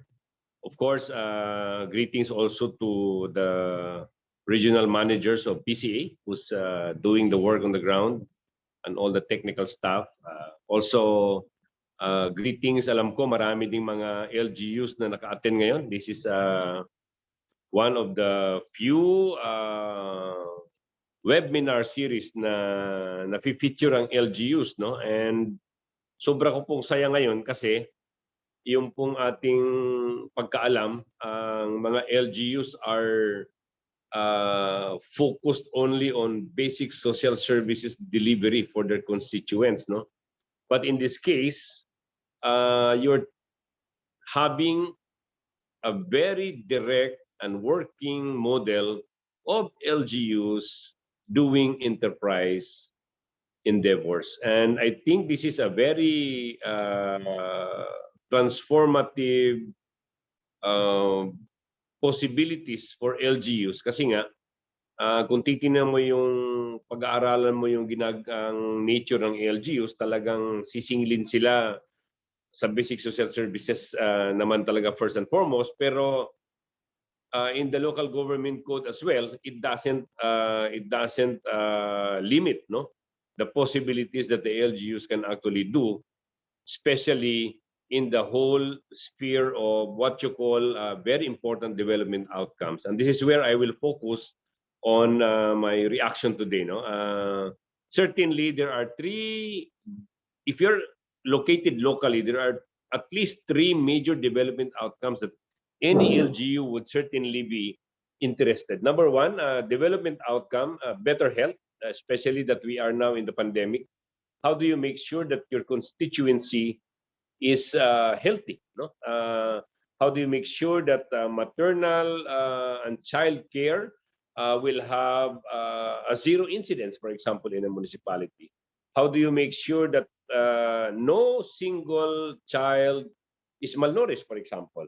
So these are better health outcomes, no? And of course, pandemic, paano mo i-manage in a very, very difficult situation that not only the country is facing, but the whole world. No? So development outcome number one, better health. Number two is better, inclusive, and quality education. That's yun din isang challenges ng LGU. Pero hindi ko na yan palalalimin kasi nga ang topic natin ngayon is enterprising. Which leads me to the third very important development outcome. What is that? Better incomes. And this is where sobrang lapit sa puso ko ito kasi nga ang isang LGU that can contribute to better incomes both institutionally and the families of the constituency, yun po ang isang LGU masyadong malalim ang pag-intindi kung ano ang ibig sabihin ng public service. At let me congratulate the 4 LGUs right now. I'm sure there are a lot, but for the purpose of today's sharing, ito po yung 4 ngayon, and congratulations inyong 4 po. Napanood ko ngayon sa sharing ng the first 2. I watched the last 2 presentations as well sa pinadalang video file sa akin just this morning. So kung ito po yung development outcomes on increasing income, ano po ang dalawang malalaking bagay na gusto kong ipaabot ngayon, no? And I will end with a call to action of how do we totally transform the coconut farming communities. Because this is the biggest picture, no? Transformation of the coconut farming communities, which has been the source of or the main areas where the highest number of poverty or poor community and families are located. And how do we transform that? Doon ako papasok. Kasi nga, I'll start, of course, because I'm always an optimist by nature, and being in the field started as a community organizer way back in 1991. Up to now, nasa NGO work pa rin, may konting involvement sa national government work with peace process. Let me imagine the possibilities. Kasi nga, yung ginawa ng 2 presenter, nasa CocoPit, no? Yung pag-produce ng kanilang mga binibenta para sa minahan, no? At pag-produce ng mga coco choir and everything na malinaw naman yung value addition, no? Napanood ko, for example, si Alabat Quezon, kaibigan kong mayor, si Mayor de Mesa, kanya naman coco sugar at saka virgin coconut oil na napapackage sa anti-COVID, no? And ang Lanao del Norte, ganun din, no? May involvement din silang ganun. But I think I I have to say na yung opportunity for the coconut value adding is in fact limitless, to be very excited about it, no? Kaya nga tree of life ang tawag eh. Lahat pwede mong pagkakitaan, and sana nakapagsimula na. Inggit ako kanina sa Claver kasi dapat nakapagsimula na rin ako ng personal project on organic fertilizer using coco peat, no? Pero may konting may konting delay kami ni RM Oktubre at sa Zamboanga Research Center. Baka matuloy na yan very soon. Kasi nga, if you look at the full recovery, and this is where the possibilities, I am super excited. If you look at the full recovery after COVID or even during COVID, it is still the farming industry that will or that should take the lead. Kasi nga, wala namang nagpa-farming na magkakatabi, wala namang nagpa-farming na sarado, open. So actually very safe siya for even in a midst of a COVID pandemic. And this is where the possibilities are so much, no? And ang hindi ko maubos-ubos isipin, of course, the biggest picture, of course, is biodiesel, no? Ito yung natin na palagi nang pinag-uusapan ni Admin Bossing Benji na sana umabot tayo sa ganitong level para talagang akyat lahat ang buong coconut landscape ng buong Pilipinas. Aakyat yun. Pag tumaas, for example, ang CME sa mixture ng diesel fuels, no? But even before that big picture, ang dami nang pwedeng gawin, no? Ako nagsimula kami sa coco sugar, tinamaan lang dahil sa pandemic, but I'm not giving up kasi nga it's there, no? It's there, and virgin coconut oil, all this paggawa ng mga coco coir, no? Na ang market is still very, very bright. Napatigil ang konti dahil sa COVID. So what I'm saying is that the possibilities are there to totally transform coconut farming communities from a very poor community to that of economically vibrant and resilient families. And ito po, sa dami ng posibilidad, if I am to wear my academic hat, gusto ko ring tingnan na may apat na malalaking bagay, no? Bago ako lumukso sa call to action, no? The challenges, what are these, no? For example, if I have to be, and Bossing Benji knows this, no? I'm very direct and I'm very frank about it. There are 4 na pwedeng pagtuunan ng pansin, no? 1, management capacities. Di ko alam, hindi na mention, but sa 4 na munisipyo, hindi na mention kung ano na ang forma na, for example, ng kanilang municipal enterprising or municipal enterprise office, for example, no? And if you will run enterprises, you have certain capacities, management capacities that you should have one, no? Kasi nga pag wala yon, running an enterprise, as everyone would know, is much more complex than running an education or health program at the municipal level. Mas maraming titingnan. Kasi nga, value addition. What are these? Technology improvement. Masaya ako nakita kanina yung last presenter na may may machine na ginagamit, no? Ito yung bagay na without technology babagal. Dati kahoy-kahoy sila magtahi. Ngayon may konting may konting improvement, but the question is the technology improvement should be geared towards efficiency, no? So if a family is producing 100 meters a day, is there a technology that we can help the family to produce 500 meters a day of coco coir, for example? So ito yung mga bagay na titingnan, no? Technology down at the community level, the family level, punta ng consolidation area. Pero technology can only do so much kung yung managerial capacity is there. Kaya paano papag-aralin pa natin sa management schools yung ating mga MPDC, yung ating municipal enterprise officers? I think that's the best investment, no? Even napag-usapan namin ni Bossing Benji na yung mga regional managers natin should undergo managerial trainings, and most importantly, stakeholders engagement and relationship building. Kasi nga, the whole coconut industry, sa haba ng value chain ng coconut industry, ang daming players dyan, ang daming stakeholders.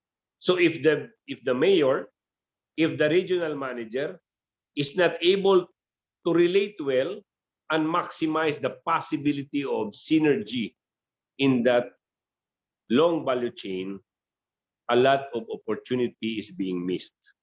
No, at ito yung dito ako very passionate, no. Lalo na ngayon na crisis ang ating bansa dahil sa pandemya, we cannot afford to lose money because of incompetence. We cannot afford to lose time because our people in the field doesn't know management, and most importantly, we cannot afford for opportunity to pass in front of us to be converted in the effort to transform the coconut industry. At ito yung dito ako siguro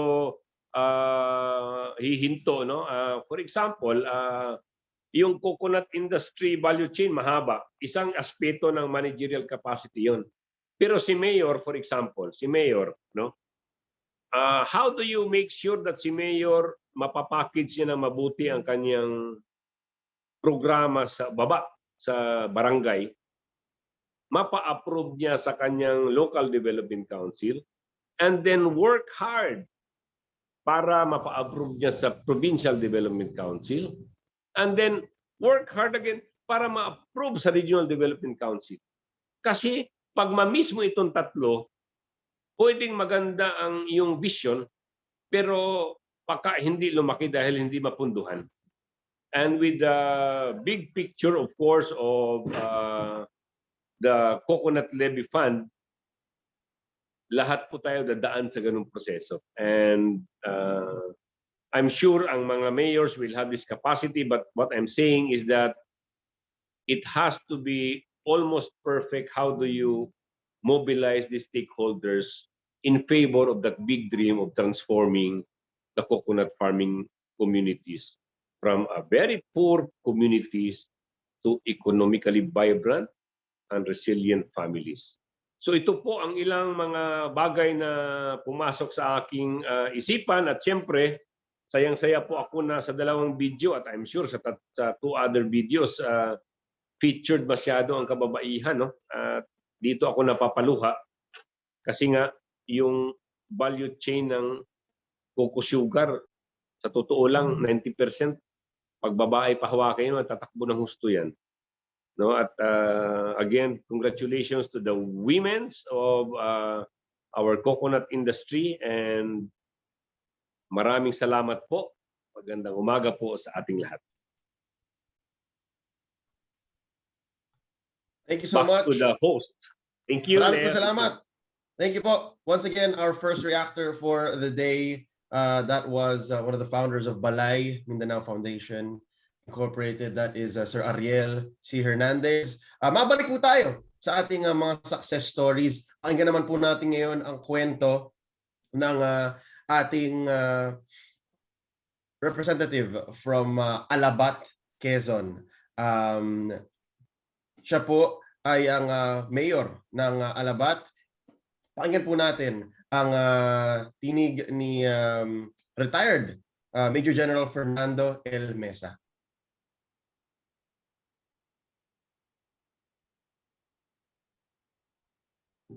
Isa ang bayan ng Alabat sa 3 bayang bumubuo sa isla ng Alabat. Matatagpuan ito sa gitna ng Pacific Ocean at Lamon Bay sa silangang baybayin ng Timog Katagalugan.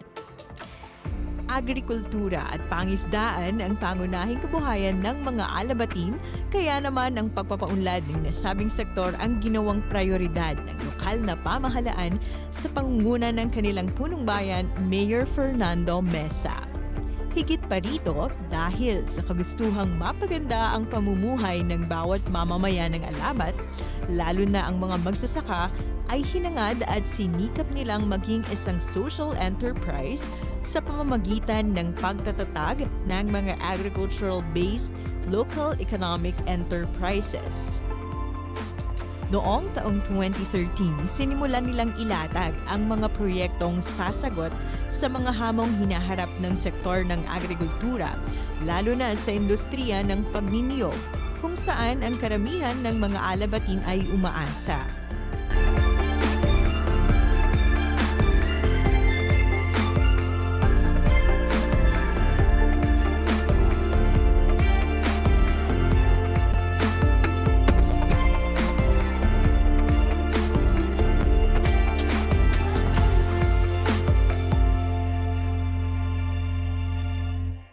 Noong 2013, nang dumating ako dito, nakita ko na ang aming mga kababayan, lalo na mga magniniyog, ay talagang heavily dependent sa copra.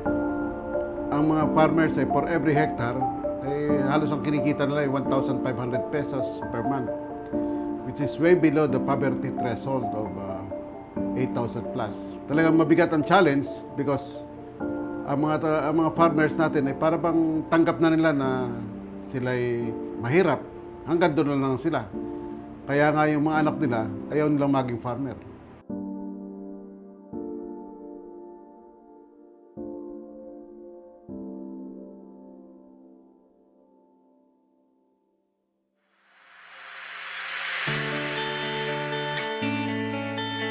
Ang kinakailangan talaga yung mga farmers ay kumita.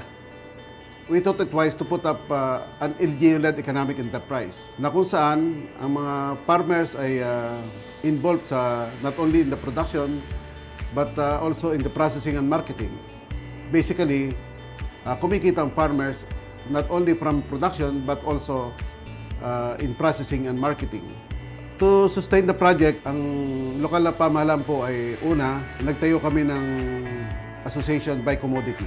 Madali ang mag-share ng experiences, information among the farmers themselves, as well as in connecting with government and non-government institutions dahil nakapokus sila sa isang crop. Talagang i-guide mo muna sila because going into business is new to them. It's really a challenge on how to make the farmers an agripreneur.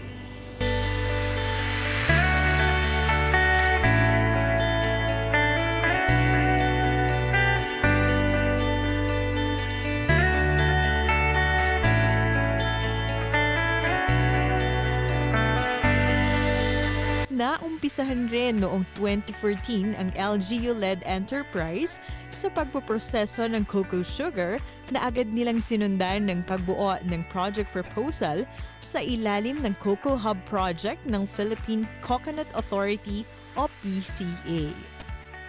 Makalipas ang 2 taon, sinimulang itayo ang 13.6 million cocoa sugar processing facility at noon ngang 2018 ay nagsimula ang produksyon ng Cocoa Hub.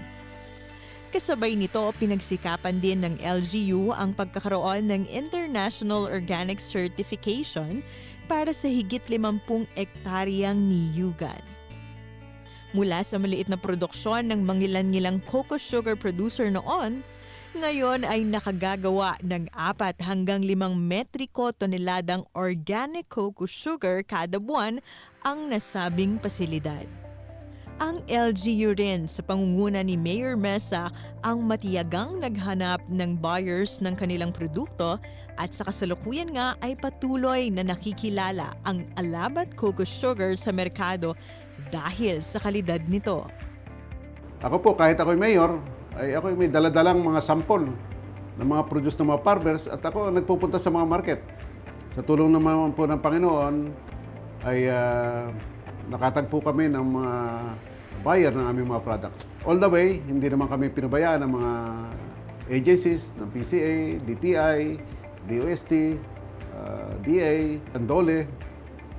So with all of this convergence of support, ay napakalaking bagay po. Convergence is the key for all LGU-led economic enterprise.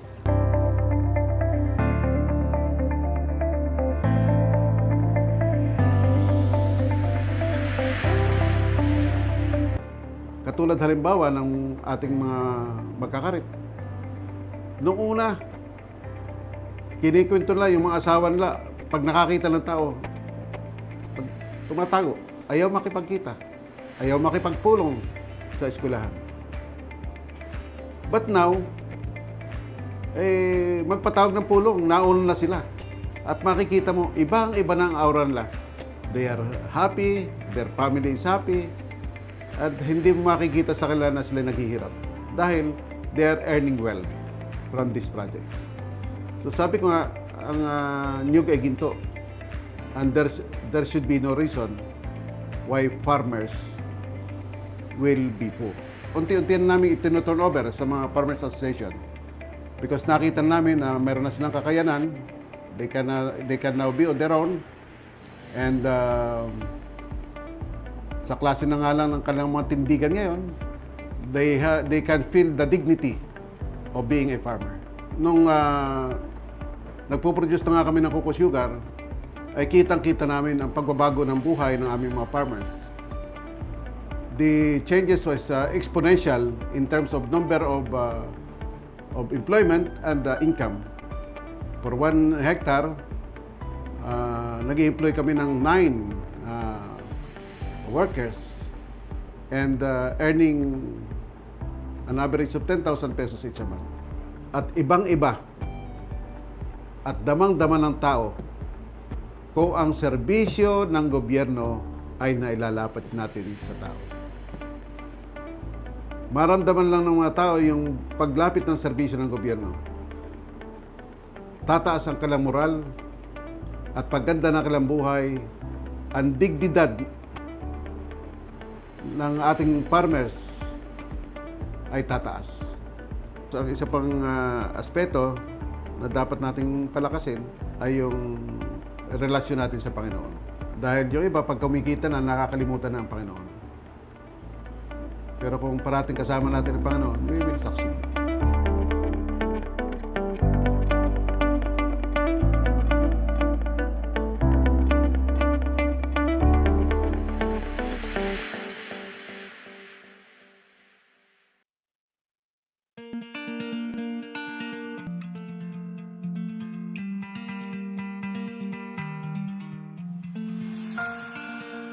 Alabat Island Farmers Producers Cooperative po ay binubuo ng mga samahan ng mga commodities po sa bayan ng Alabat.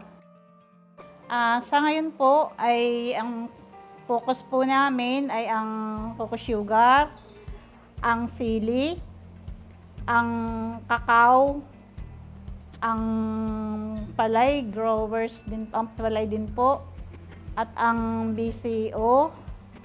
May kasaba chips. Una po ay sa cocoa sugar. Sila po yung nag-hikayat na magsimula para po makapagawa ng cocoa sugar. Para po makahikayat kami ng magkakarit, ay nagkaroon po ng swelduhang mga magkakarit. Nag-hire po ang munisipyo. Sila din po ang nagbayad ng aming organic certification fee. Sa aparte po namin, sa aming mga naging tao, mga magkakarit po namin, ngayon po ay iba na po yung buhay nila. Nung una po yung bahay nila, yun po ay sa una pong punta namin nung aming kahit silang tinutulungan, yun po nagsisimula pala ang kami. Yun po ay mga dampa na ang bubong po ay yung nilalang niyog, kung tawagin po dito ay sulirap. Dingding po ay ganun din. Ang sahig po ay kawayan na yung pera-peraso. At ang mga bahay din po nila ay mga bato na. At yung pong iba nakabili na po ng lote. Pagka po nagpanahon ng sweldo, ay di sila po ay uuwi, kakain sa labas, kasama po yung pamilya. po ay natutuwa sa kanila at sabi ko nga ay sila ay nakaranas na nung ganung buhay. Nung una, hindi po namin makausap, laging palayo. Pero ngayon po, edi kasalamuhan na. Kasalamuhan na rin po namin.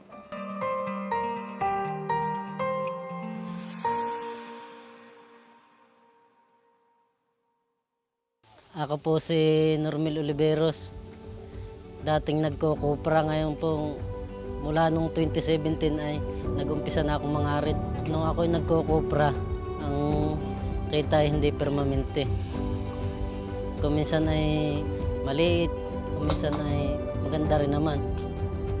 Pero nga nung ako'y nagkakarit na, mas maganda ang kita. Ngayon po ay kumikita na ako ng nasa 22,000 buwan-buwan. Dati po ay yung bahay ko nautay-utay nang ipatapos. Saka po nakabili na ako ng motor ko. At ito po ang napundar ng aking mga kasamahan. Ito po yung sa isa, tapos ito yung sa isa. Isa pa po, nakabili na rin po sila ng kanilang mga sasakyan, mga motor nga lang po. Ito na po yung bahay namin. Tapos po, ito po yung aking motor. Ito po ang naipundar ko nung tayo mag-lockdown. Simula po nung mag-lockdown, talaga po kami nakatutok sa aming trabaho, sa pangangarit. Kaya po ako nakapundar po kami ng mga ganito. Sabi nga po ni Mayor, sa dulo daw po ng niyog ay may ginto.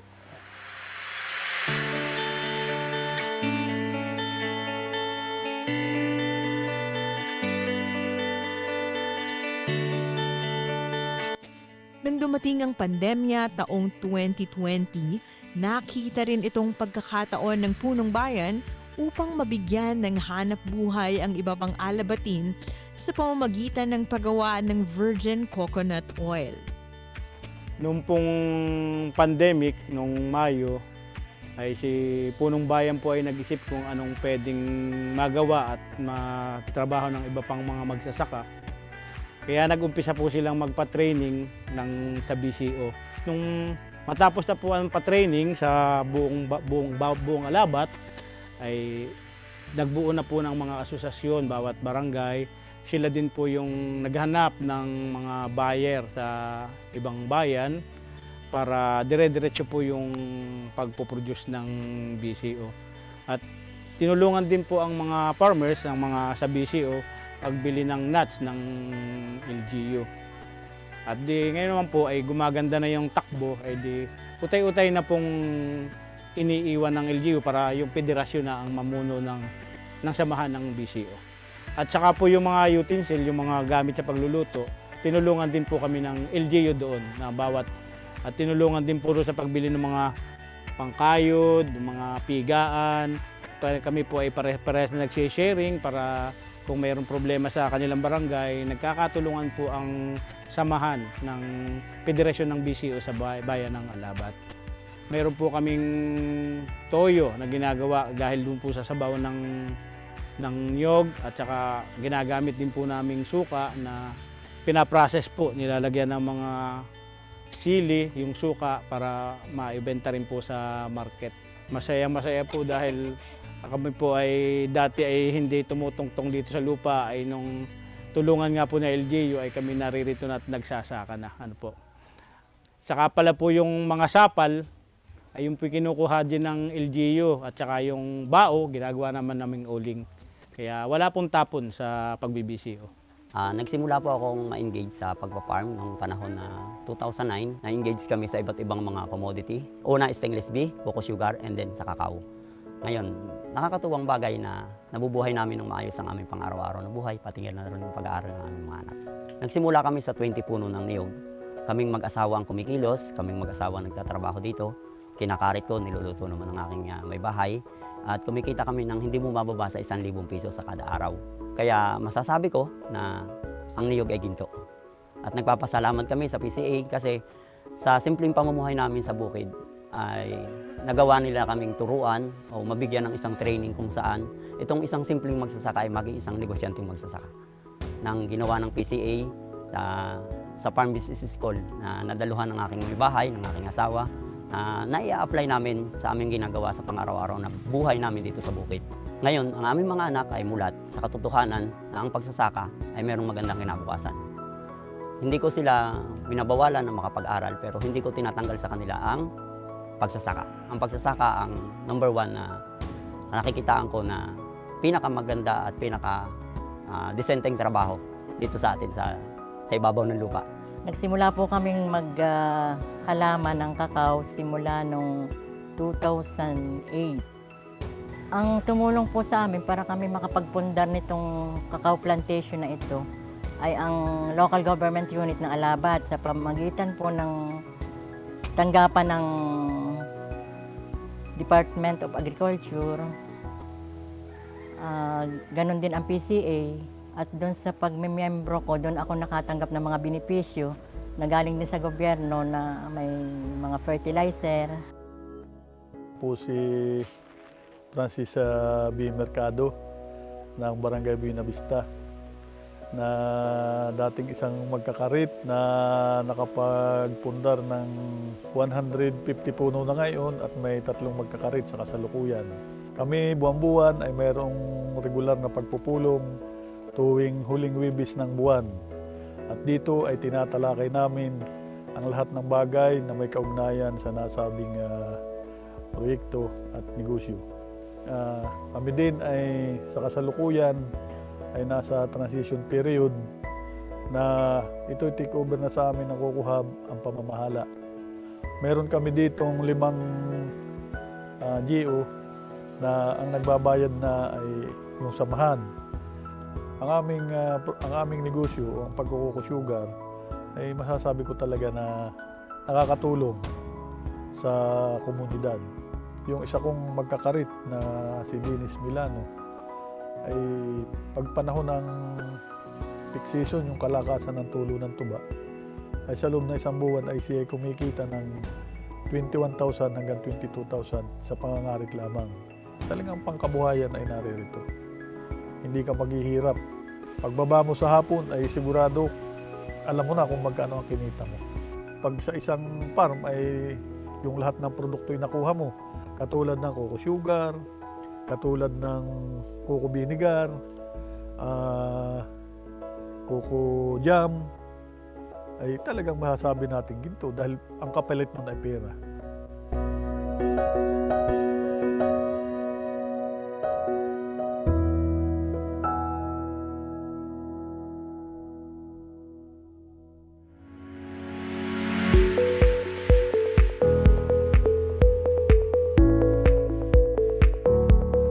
Taong 2018 naman nang simulan ang pagpapatanim ng makapuno sa Alabat sa ilalim ng Makapuno Island Project sa tulong ng DOST, DA, PCA, PCRDF, SLSU at LGUs ng 3 bayan. Makapuno farm na ito noong 2018 na pinangunahan po nung aming punong bayan kasama yung 4 na ahensya ng gobyerno, PCA, DA, DOST, and DTI. Nabigyan ng binhi ng iba't ibang cash crops ang mga nagtanim upang may pagkakakitaan sila habang hindi pa napapakinabangan ang mga makapuno. Bukod sa makapuno ay binigyan po kami ng pananim na katulad ng kakao at saka yung pong mga pang-intercrop na katulad ng mais, papaya, talong, sitaw, ampalaya. At yung pong ginagamit ko rong inputs ay sinusupply din po ng local government. Well, ang status po ng Makapuno Farm, ng aking Makapuno Farm ngayon ay nagsisimula na po siyang bumunga. Ang karamihan po ay namumulaklak na. At kahit nga ilang taon pa bago mamunga, marami nang nagpapakita ng interes sa pagbili ng mga ito sa hinaharap. Ay kung ang pag-uusapan po yung future ay sa akin pong palagay ay napakaganda sapagkat hindi pa po ako nagtatanim ng makapuno. Yung pong Jollibee Corporation na kung saan dati ako nagsusupply ng kalamansi ay tinatanong ako kung may makapuno dito sa Alabat. Hindi ko sukat akalain, yung pala ay napakamahal ng presyo. in 10 years, hindi lang ito, marami pang lupa rito ang susunod na magkaroon ng ganitong plantation. At ito po ay makatutulong sa maraming mga magsasakang magniniyog. Bukod pa sa mga ito, sa pamamagitan ng Municipal Agriculture Office, nagtayo rin sila ng Kabuhayan Center na kinatatayuan ng mga pasilidad kung saan pinoproseso ang iba pang mga produkto ng alabat kagaya ng kakao o tableya, banana at cassava chips, lipute, sili at kalamansi. Mayroon din silang slaughterhouse na pinangangasiwaan ng LGU.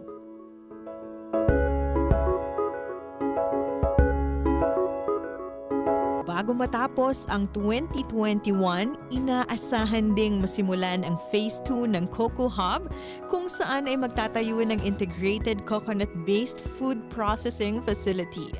Sa tulong nito, mas maraming magniniyog at magsasaka ng alabat ang mabibigyan ng oportunidad na triplehin ang kanilang kita at maitaas ang antas ng kanilang pamumuhay. Ngayon ay kumikita na sila, but kinakailangang i-sustain ito. Sa buong isla ng Alabat, composed of Alabat, Perez, and Quezon, ay ang senile trees, ang aming estimate ay umabot na ng 500,000 out of 2.3 million coconut trees. And therefore, we really need to have a nursery and seed farm to answer that problem. And of course, kailangan talaga yung may-utilize properly, masuportahan ang mga coconut levy funded projects. Pag yung pong mga projects na inipropose namin ay nasuportahan, I firmly believe na sa bayan ng Alabat, wala dapat maghirap na magniniyog. Yan po ay nakita namin sa aming Coco Sugar project.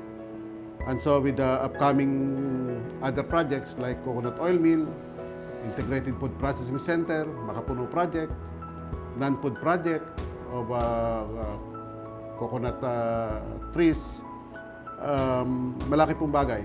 Again, I am very thankful sa Philippine Coconut Authority and other government agencies for all this help and assistance. And kami naman po, sa local government, we are fully committed in this partnership with the PCA at other government agencies na lahat po ng proyekto na ating pinagsama-samahan ay makakaasa po kayo na ang lokal na pamahalaan ng Alabat ay parating nandiriyan and will ensure the success of the projects.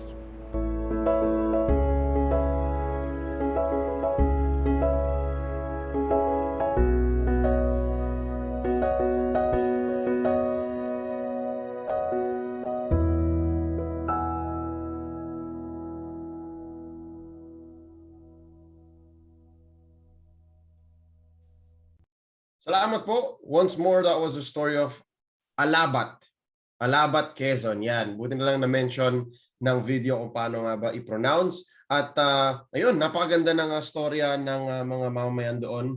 And of course, this is all possible through the help of their local government led by retired General Mesa, ang kanilang municipal mayor. Ang susunod po nating storya ay magmumula sa Lanao del Norte, mula po sa Tubod. At maririnig po natin ang istoryang ito as represented by their municipal mayor, si Mr. Leoncio C. Bagol. Once more, ito po ang LGU-Led Coco-Negosyo success story mula sa Malingaw, Tubod, Lanao del Norte.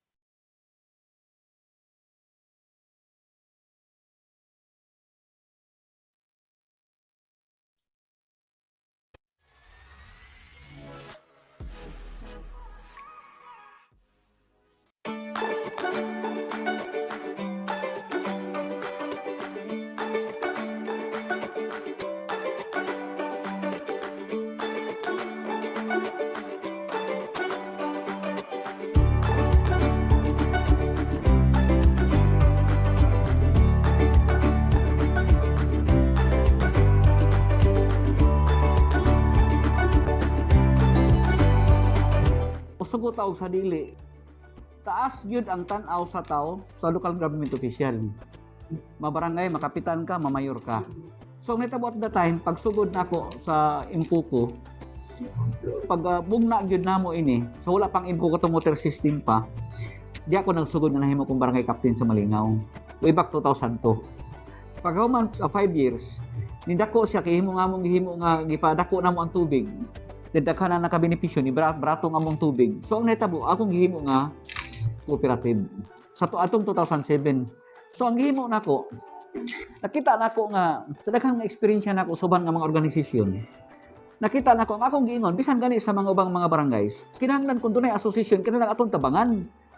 Kung ikaw kapitan, barangay official ka, kung di ka pwedeng mo appeal dito, kinahanglan mag-advisor ka mo tabang kadili kay kontrahon nimo. Kay uban man gud nga mga barangay pud ilang kontrahon ang mga cooperatives, mga association kay mahadlok ba sila mo kontra nila pulihan sila. So ang ingon nga inyo ato ang tabangan. So ang gitabo namo, akong gitabangan. Ang gihimo namo, nakita nako nga di magin malikayan na sa barangay, remote nga barangay, lisod yun, no? Daghan kung way mga abilidad. Wa ta ingon nga may tag-abilidad. So ang akong gihimo, gitanaw nako nga kay taas ang akong lantaw. Ang akong ingon nga pag ulit lang mo opisyalis, una akong gipili nga board of director. Giruminate dahil ko. Ang gihimo nako ni balibad ko. Kay gisabot namo sa grupong ako'y mag-manage. Kaya nga akong gingon ako'y mag-manage kay atong paningkamutan kay ang akong sa ako ang panlantaw magod. Ang pagdako sa usa ka kooperatiba, usa ka puno nga dili pinagi sa board directors lang. Kay magunsa man ka main laki ang chairman sa board. Magunsa man ka main laki ang mga board of directors. Pag human sa bahis marunong ang manager. Wala gid gapon kay manager man ang magplano. So gimo na ko mingon ko nga akong gikuan paghuman kay gasabot ning ako may manage. So kaloy sa Ginoo, pas-pas gyud ang pagtubo, paglambo kay ngano, naamanggoy ka nang gitawag bag nay kuman si kapitan. Pero nga ato lang nga si kapitan unta matudunanon lang pod. Nga dibir sa ato dinhi kaloy sa Ginoo, ang kooperatiba wala nato gigamit siya sa pamulitika. Ang atong gitan-aw gyud nga kinahanglan ato ni siyang patubuon kay akong gingon kinsa may magtinabangay. Niyata sa remote area, niyata sa bukid ang akong giingon. Pero sao man nato dinhi kung magsigilan tag salig sa unsay maabot na dinhi nga atuwa lang dinhi kung unsay naa mora pa itong buhaton di ta maghiusa di ta magugpong wala gyud ta. So ako nga ato ni testingan, mahimo lagi ni basta akong giingon kuyugi ko ninyo. Pero ang akong giingon ang salig sa tawo nato kausara bisan sila kining mga opisyalis dinhi ang akong giingon nga ang salig sa tawo nato kausara. Una mo balansi tag tarong uli ta mangawat kay mangawat kay ta di na ta saligan sa tao. Once nga di na ta saligan sa tao, goodbye. Muna ko wala na gyud. So ang gitan-aw, ang barangay officials yun dako gyud kayo. Dili gyud ang ngayan nga si ang mga barangay officials, mga local government unit dili mo tabang. Kay mosugot sa dili gyud ka tubo. Pero dili ang akong example magod. Rimone common. Basta gani na yung mga kooperatiba nagtubo na. Kinsa ito manager to kasi nang dala dito si kapitan mahadlok din kay basig inwidrohon, basig kontrahon. So ang akong gingon, example nako dinhi. Amiguhon ninyo. Kabangi. Then kung gusto ko na suportari, ayaw para dili kay inwidrohon. Dili kay kontra sigihan nimo kuan pagkuman dili maayo ang relasyon. No? Kaya nga tuyo diha nga tawo dili man nimo na mahakoptan magtambayayong. Magtambayayong unsaon nga makatubo. Blessing in disguise dinhi sa Malingaw. Tungod kay ato time paghimo nako gud ako magud ang kapitan.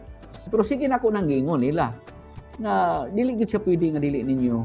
Sa tinuod lang kun inyo nang kontrahon, problema pa ka. Pero tabangi. Di ba, wa pa kay problema, posible sige pa kang way kontra. So muna nahitabo namo dinhi sa Malingaw.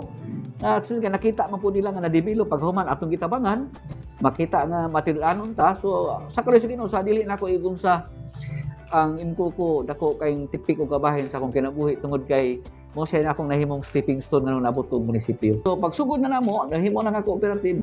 So nintubo. So karon nangita na pud bigas sa mi tungod kay ang ato ang lungsod gyud nga ang atong produkto dinhi more on coconut man din banana. Ang main crops gyud nato is coconut. So nangita kog pagi unsaon nato nga makahatag negosyo, makahimo tag negosyo nga makabenepisyo ang mga katawhan nga mo generate employment. So diyan ang nagsugod nga nangita pay maghisgot ining CocoKwentuhan.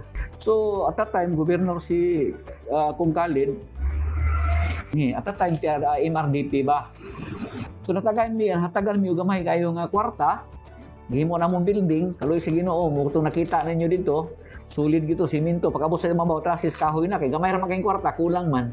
Nya at that time amo gid gikan ang gitawag nga kami ra gyud ang trabaho, no. Kada ngayon napalit po namo na sa cooperative, na nakita namo gud nga ang masina mo gamay.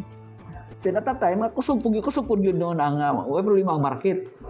So mo to nga naabot ang PRDP na ngayo mi. Gani di lang kay ang DA, di lang ang PRDP, lakip gani ang kuan kining DTI. So nakita nila ba nga sa tingin lang daghan gid ang nakabenepisyo ini, di lang barangay Malingaw, lakip ang mga niboring barangays. Siguro mabot mga 7 barangays. Han bisa kantod karon ang nakabenepisyo niini. So mo to nga natabangan mi nila, no. At the time, lisod yun kayo pagpa-approve sa PRDP, labi na IRIP. Makapanghambog ta nga sa whole region team, kami ang pinakauna nga na-approve sa IRIP. Kunya, siguro, grabe balik-balik na ako sa region. Paghimo sa business plan, talang yun. So, kaloy, sige no, naabtan mi, natabangan. Nya, buto na timing ninyo pag nag-turnover karon. Ako nakita nga, nakatabang siya sa mga tao. Managerial employment, and pagahuman, pamaliton po namo ng bunot. No, pamaliton po namo ang bunot, nakatabang yun siya. Pero sa mo sa ligid sa kung doon na lang yung mga ginagmay yung problema, normal yun na. For example, wala ko ang production cost.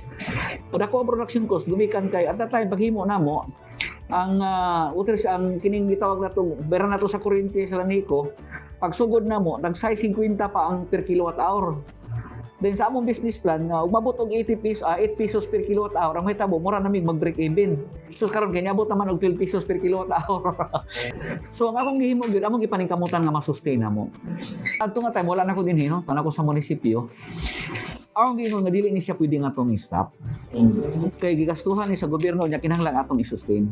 So pangitaan nato bagi. Anyway, dili man sa cooperative, dili man ang tuyo nga barato ang cooperative. Ang pinakalis nga mahitabo ang ato lang naka-generate employment. Nga nakatabang ta. Pero kung sirtihon ta kay ang panahon di man siya tanang higayon nata sa ubos.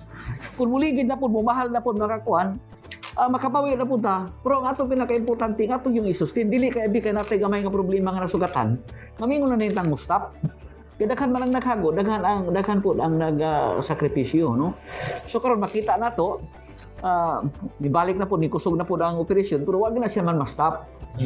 Dahil karon, okay na po siya niya, labi na po kay kining pag-pandemic, daghan kayo mamalit ng kukupit.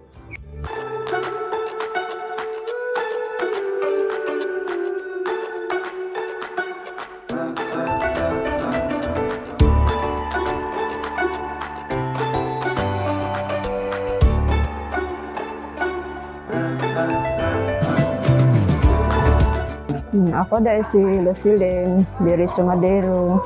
Agpuyo sa Malingaw, tubod Lanao del Norte.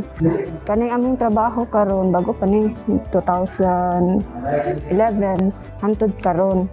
Sa pagkakaroon nga naa mi diri sa Coco, mas dako among income diri sa Coco kaysa una. Kay tiyahay pud karon kay nakapundar mi, nakapa-eskwela pa ko sa mga anak. Kay yung uban sad sa ko ang anak pud kapares pud min duha. Sa among balay nagpisi mi extra income namo na. Then pagkahuman kung wala na may trabaho dito sa among balay pud, maani na pud mi diri sa kuan planta sa Coco. Then kami pud duha sa kuang anak magnet mi magpares mi sulod sa isa ka adlaw makahuman mi og duha ka bandol. Bali 100 meters na siya sa isa ka bandol, 50 meters. Then usa sad dako pud katabang namo kay maara man amo ang pangahuaan karon kay wala naman mi atong lampas guna mao na ni karon masayahay na mi ani karon kay napa mi sa landong wala na mi sa init. Sa una sa nagsugod pag yun milisod kaayo mi kay kuan man ang amo ang kuan dili pa man siya nga steel kahoy pa man amo ang kuan sa una trabaho. Then niabot ni siya 2017 nagsugod na din ni ani. Sa una manggod ang amo ang trabaho ulan init kay wala pa man ang building, ulan init amo ang kuan trabaho. Dayon ang amo ang balong-balong is lukay. Anang lukay mao nay amo ang pasilungan nga makanit lang gyud mi. Pero karon naka-improve gyud kay dako naman siya og kuan kay naa naman ni siya steel. Dili na mi mainitan, di na pud mi maulanan. Okay na kaayo niya mo ang trabaho kay sa una. Ko si Bibira Perez Madero, taga Purok 11 Malingaw. Ang nagkuan nung ani kuan man guni part kaning Coco cooperative man guni sa tubig kaning inani nga Coco Choir. Daghan ni sila kuan ba nya nag-savings pud ni sa Coco. Mo na ang lubi nga among ibaligya dito ra gid nila niya mo ibutang kay murag dali ra bitaw makuha kay namo sa daghang kuan sakyanan daghang pumutarbahante. Dali ra po madaulan kung unsay mo mga kinahanglanon ana. No, mo ni ako trabaho mag-meet me. Dayon sa una lagi nakaundang ko din ibalik ko kay nana may building nga kuan din nabitam initan inamulanan. Akong biligya ang lobby 2,000. Bali tag kuha man lang tag 7 kins na atol man to nga 7 ang kilo kilo kuan nahulog og kuan 14. Dayon every 3 months na siya. Then kanang 14 kuan pa po na siya sa gasto. Pero mahulog na siya mga ang siro ko gasto mga 5,000 mga gamay na lang. Kay daghan pa man maglimpyo pa man perme limpyo sa kuan area, puhit, hakot, tapok, hanam na siya para maabot yung diri ang lubi. No? So ingon ana siya ang nahitabo. Sa kaloy sa Ginoo no, makaingon ko nga pasalamat gyud ko sa national government, sa provincial government nga nahatag na siya. Ang mga empleyado nato diha natay mga siguro mga 30 nga mga regular ang mga empleyado, way labot na siya sa kanang mga pakyaw-pakyaw no. Sa kada adlaw ang planta nanay mga tag 50 o 60 ka tawo kada adlaw. Way labot na dito sa gihatod nato sa balay-balay nga magtuwain kay hatod nato ngadto sa mga communities to asa ang daghan para magtrabaho sila to ra sila balay din pick up na pud namo no. Twice a week mahatdan sila dito og fiber then paghuman maghatod dala pud kuha sa ilahang finished product na katong natuwain then balansihan sila hatagan sila no. Kasi Ginoo nakatabang yun labi na panahon karon sa pandemic. Nya kaduha pod matawag nato sir nga ang kanang atong kuan additional income yun sa mga tao. Tun kay magtrabaho man ko diha dili kinahanglan ng mga lalaki. Kanang mag-junior, mag-weave, magtuwain. Pwede kaning mga bata. No, 7 years old, 8 years old. Bisan 5 years old nga bata gani kanang magtuwain ka. Mahimo gani. Pero wala man siguro child labor nga pamilya nagtinabangay man, dili bugat man ang trabaho. Mas sa akong nakita gani mas mayo pa nga sa kagamay sa bata, matudluan siya nga manginabuhi. Katamis ba una-unaon nga ang bata magbaang ilang kita, mangyo lang kung ang kita sa mga bata yon yung kuha. Ang kita sa mga bata ay hatag niya para mapil niya nga haguan day para makita og kwarta. Putra sa bata nga mangayo, wag na lang og pangayo. No, di ato pong gitan-aw nga atong sildo sa mga tao diha. For example kanang magwib. Duha ka tawo man ang magtambay yung ay makahuman gyud na siya mga duha. Niya karon ang atong hatagan nila is tag 400. So makahuman sila duha, na sila 800. So na sila 400 kada usa. Niya paghuman naraman na sa nahalandong kayo. Niya wa kay amo. Buti pa sabot nga mahimo ka trabaho ka karon buntag, then muli ka pag udto di na ka balik, pagkagabi na ka mo balik. Mahimo ra gyud. So pag imo na siyang tanawon extra income gyud siya. So dako gyud siya katabang. Ang una nagamit namo gyud ang mga waste na nga mga kuan. Kay matawag nato ang mga bunot waste namang gyud, no. So nagamit namo siya, no. So among gipaningkamutan nga mupalit na lang pud mi og lubi. No, mupalit na lang pud ta og lubi kay para nga makuha na mong lubi pud dool na pud ang bunot. No? Naglantaw mi nga mas madugangan pang pundo para mapangitaan og pagi para damor gyud nga makatabang ta, no. Makatabang tas mga coconut farmers. Kay tuyo dinhi coconut farmers kay sa tinuod man lang ko dinhi halos 90% sa amo coconut farmers. Dili matatanan mga landowners, dili man tanan pud mga tinan. Pero kini ko ba mga trabante man ni mamunot, manlugit, adtos kalubinan, manghakot, no. So nga mo dinhi kanang CocoKwentuhan nato, salamat ni sa DA, sa provincial government. Bisan na PCA nakatabang magyapon sa amo diha. Dayon ang DTI, no. Tabang niya pero amo lang gipaningkamutan nga tanan nga tabang ay hatag sa kwan amo gina siyang amo giampingan, no. Kay amo mangud ka usara tatagaan, no. Kitagaan ta paghuman atong pasagdan ang metabo diha mapaingon as wala murag usara agi. Ang akong giingon nga sama sa mingon ganina nga i-turn over na siya so ang bula humana ang national problema humana ang tabang sa national government. Humana ang tabang sa probinsya, humana sa munisipyo. So ang bula karon diya na sa Coco. Kung saon ni siya nga mapadako, mapalambo, mapatubo, nga daghan ang mga benepisyo.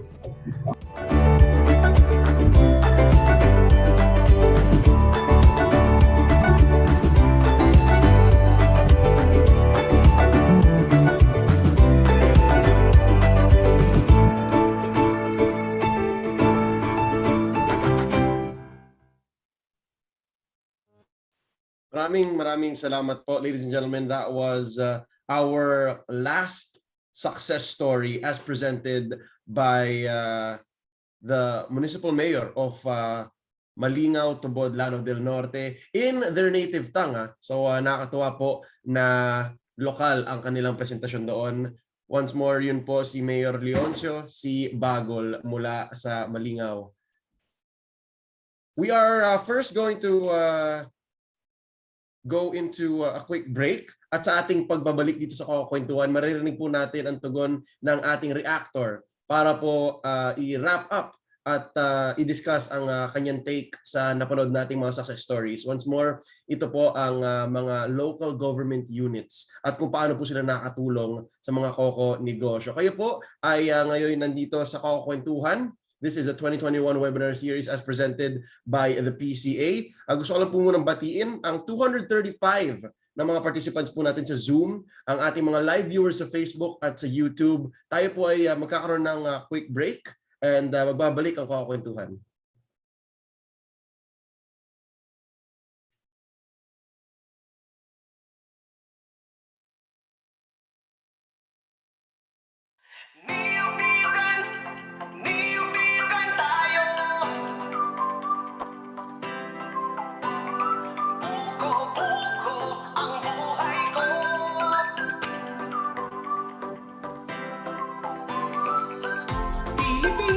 Sali ka na, nasa paligid lamang ang iyong hinahanap.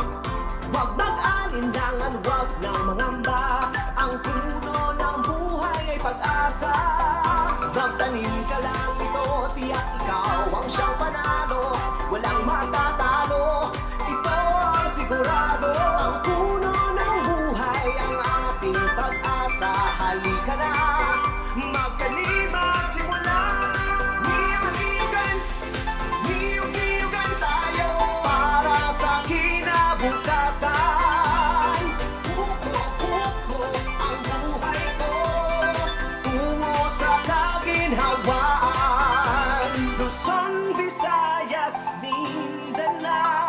Saan ka man ay mayroon yan. Ang buko-iyog ang siyang pinagkukunan ng sambayanan ng pangangailangan. Niyog-niyogan tayo para sa kinabukasan.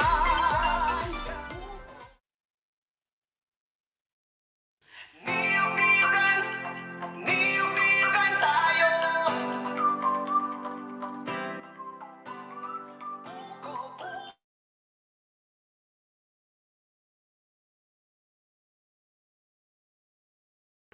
Sa inyong lahat. It is indeed a great honor and privilege to speak before all of you as we launch the 35th National Coconut Week celebration. I want to welcome you all as we open the National Coconut Week, which gives recognition to the farmers and many others responsible for cultivating, processing, and bringing to the Filipinos a wide range of coconut products. Mabuhay tayong lahat. Let us continue to support the coconut industry.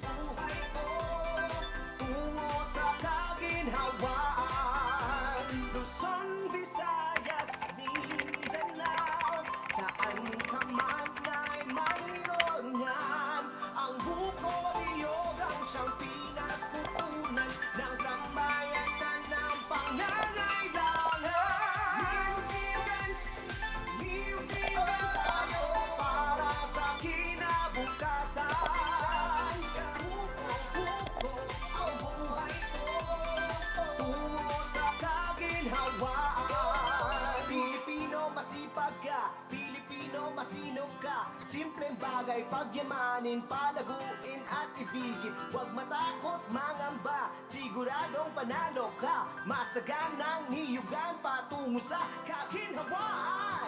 Niyug-niyugan, niyug-niyugan tayo para sa kinabukasan. Ang buhay ko tungo sa kaginhawaan.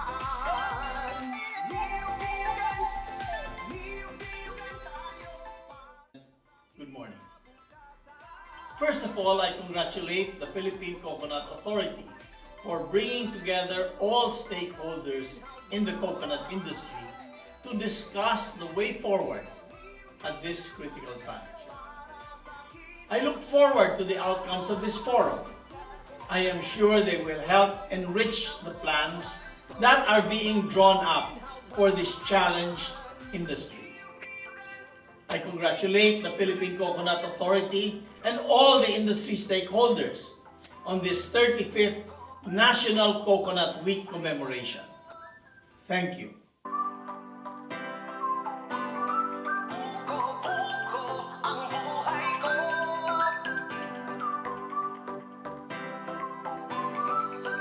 Pilipinas, halika na.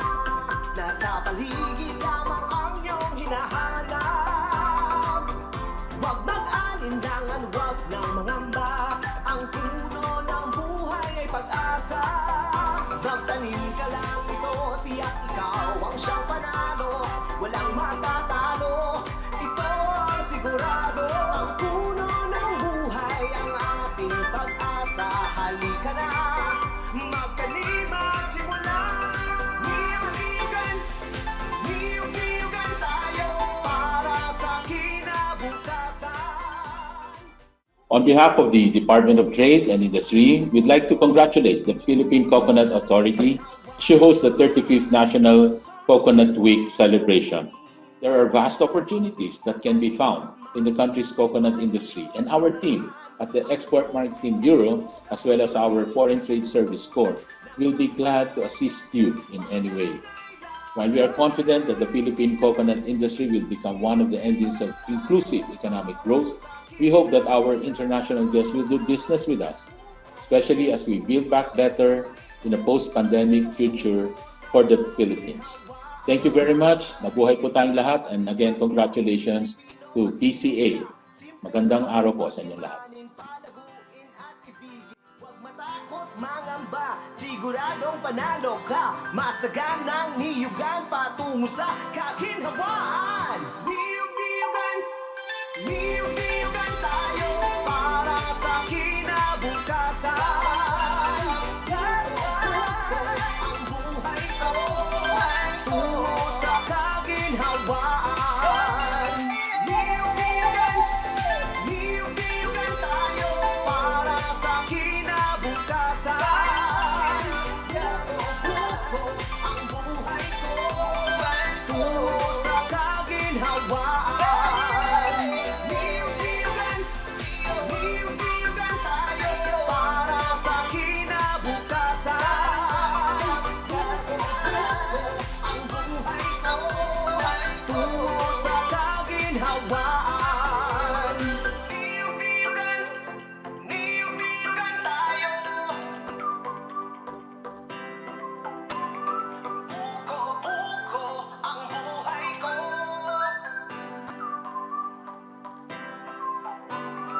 Buko-buko ang buhay ko.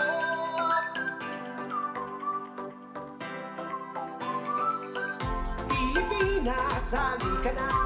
Nasa paligid lamang ang iyong hinahanap. Huwag mag-alinlangan, huwag nang mangamba. Ang puno ng buhay ay pag-asa. Magtanim ka lang ito, tiyak ikaw ang siyang panalo. Walang matatalo, ito ang sigurado. Ang puno ng buhay ang ating pag-asa. Halika na, magtanim at simula. Niyug-niyugan, niyug-niyugan tayo para sa kinabukasan. Buko-buko ang buhay ko tungo sa kaginhawaan. Luzon, Visayas, Mindanao, saan ka man ay mayroon yan. Ang buko-niyog ang siyang pinagkutunan ng sambayanan ng pangangailangan. Niyug-niyugan, niyug-niyugan tayo para sa kinabukasan. Buko-buko ang buhay ko tungo sa kaginhawaan. Pilipino, masipag ka. Pilipino, masinop ka. simpleng bagay, pagyamanin, palaguin at ibigin. Huwag matakot, mangamba, siguradong panalo ka. Masaganang niyugan patungo sa kaginhawaan. Niyug-niyugan, niyug-niyugan tayo para sa kinabukasan. Magandang umaga po. After that quick break, oras na po para ating matunghayan ang ating pangalawang reactor to wrap up our discussion and to recap the success stories of our local government units. Ang inyong lingkod, ako nga po pala ulit si Leo, ang inyong MC para sa CocoKwentuhan 2021 at gusto ko pong i-introduce at ipakilala sa inyo ang isang career agriculturist and the provincial administrator of Quezon Province. Ang ating pangalawang reactor, let's all give a warm welcome and hear from Mr. Roberto D. Gajo. Maraming salamat, Gio. Magandang umaga po sa ating lahat. It is truly a great honor to be your reactor for today's topic. Sa Coco-Negosyo, Suporta ng lokal na pamahalaan ay Masasandalan. Kaya naman nais ko pong batiin at pasalamatan ang Philippine Coconut Authority sa pangunguna ng ating minamahal na Administrator Benjamin Madrigal Jr. Binabati ko rin po ang ating Deputy Administrator for Research, ang aking kaibigan, Ma'am Arlene Manuhan, na siyang punong abala ng webinar na to. At gusto ko rin pong batiin ang Regional Manager ng PCA Calabarzon, Mr. Man Rivera, sa lahat po ng mga punong bayan na nagbigay ng napakaganda at matatagumpay na mga proyektong pangkabuhayan na may kaugnayan sa niyog. Magandang umaga po sa inyong lahat at special na pagbati sa aking iniidolo ng punong bayan ng Isla ng Alabat, Mayor Fernando Mesa at sa lahat ng inyong mga kasamahan. Magandang umaga po. At ganoon din siyempre sa lahat ng tagapakinig at bahagi ng ating CocoKwentuhan ngayong taon na ito at ngayong araw na to. Magandang umaga po sa inyong lahat. It is an honor for me to be a reactor, no? And as much as I am honored, I am deeply humbled as well with the significant impacts delivered by these local government units. We can clearly see the apparent signs of developments in your localities on different frontiers, economic, social, and even on the environment. Tulad na lamang po ng Claver Coco Farmers Cooperative sa Surigao del Norte, kung saan ang kanilang LGU-Led at biolands ay nagsilbing protection sa mga gilid ng ilog. At habang ang coco peat na isang uri ng organic fertilizer naman ay malaki ang naitulong sa rehabilitation ng highly eroded areas upang maging produktibong taniman muli ang lugar na ito. Humigit kumulang 1,000 mamamayan mula sa bayan ng Javier ang nabigyan ng karagdagang pagkakakitaan dahil sa coconut tufting hub ng kanilang lokal na pamahalaan. Habang mahigit 200 pamilya naman ang nakikinabang sa Coco Fiber Hub Enterprise sa bayan ng Tubod, Lalo del Norte. Nagawa nilang mapataas ng 10 beses. Para sa bayan ng Alabat naman, ang kita ng mga magniniyo mula 1,500 to 15,000 pesos kada hektarya bawat buwan sa pamamagitan ng proyektong Coco Sugar Enterprise. Ito ang mga lokal na pamahalaan na nakita natin kung paano nagkaroon ng malasakit at sustainable programang pang-agrikultura sa kanilang mga komunidad. Behind these success stories are patterns which should serve as blueprints so we can replicate these developments in other parts of the country. One such pattern common to these successful projects is the establishment and strengthening of farmers' organizations. Sa larangan po ng community development, tinatawag natin itong institutional building. This is important because it serves as a platform o tungtungan ng mga proyektong pangkaunlaran. Empirical studies tell us that if we are able to build institutions tulad ng mga samahan o mga kooperatibong pang-agrikultura, mas magiging people-centered ang development. Dahil magkakaroon sila ng mas makabuluhan na partisipasyon ang mga beneficiaries sa development process. Instead of being passive recipients, organized farmers become our able partners in the implementation of development programs. Nakita natin ito sa mga halimbawa ng Alabat Island Producers Cooperative, Claver Coco Farmers Multipurpose Cooperative, Coco Farmers Association ng Javier, at Malingaw Community Services Multipurpose Cooperative ng Tubod. Another salient pattern is the nature of these projects being LGU-led in convergence with public and private institutions. The initiative to progress emanated from within the locality, in contrast to traditional development endeavors in the past, which were external in nature. The local government units have actively and continuously supported farmers' organizations and even solicited support from public and private sectors. And through convergence, the Coco Fiber project of Claver was able to solicit machineries, building, and hauling truck from Agencia Española de Cooperación International. The LGU provided land, electrical system, and initial capitalization, while PCA provided traditional machineries and technical support. In the case of Tufting Hub in Javier, convergence with PCA, DPI, and DOST resulted in the production of Coco Fiber carpet, which commands higher price in the market. The success of Coco Fiber project and Tubod is the result of collaborative efforts among the Department of Agriculture, Philippine Coconut Authority, World Bank, and their local government unit.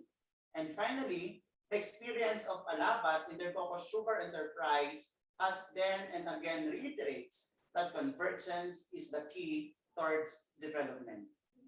Totoo nga pong pagdating sa Coco-Negosyo, ang mga lokal na pamahalaan ay masasandalan. Kaya naman, we welcome the imminent implementation of Mandanas Garcia ruling, which will increase the national tax allotments of our local government units and will improve capacities of LGUs to spearhead more development programs. Together with the Department of Agriculture's Province-Led Agriculture and Extension System, or PAFES, these paradigm shifts put the local government units at the forefront of development agenda, with the provincial government as the lead convener of agricultural programs. Pagamat nagsisimula pa lamang ang mandato ng Mandanas sa susunod na taon, the provincial government of Quezon has long been coordinating with different agencies in order to harmonize national and agricultural agenda. Sa katunayan, kasama po natin ang Philippine Coconut Authority in crafting the Quezon Coconut Industry Development Plan.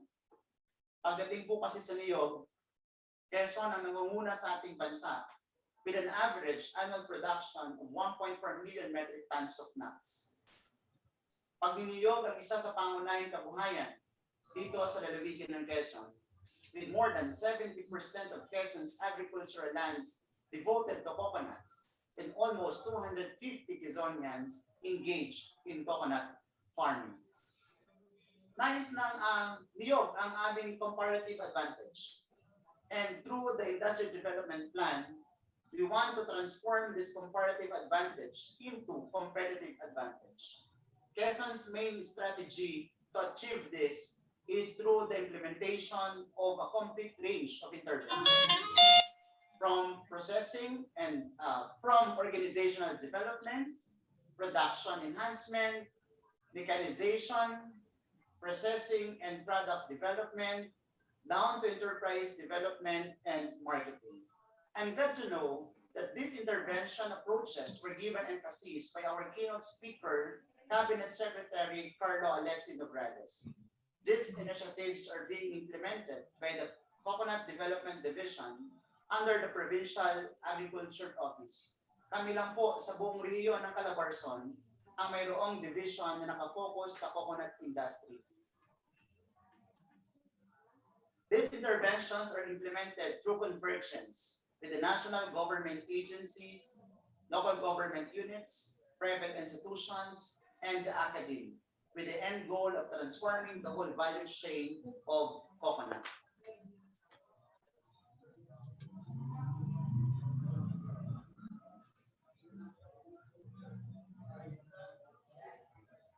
The establishment of Quezon Science and Technology Center, or CocoQuest,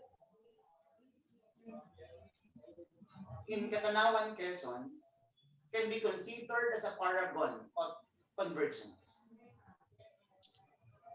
This state-of-the-art facility for coconut development is a joint undertaking of the Philippine Coconut Authority, Department of Public Works and Highways, Department of Science and Technology, Department of Trade and Industry, Department of Labor and Employment, Department of Agriculture, Southern Luzon State University, Local Government Unit of Catanawan, and the local government of the Provincial Government of Quezon.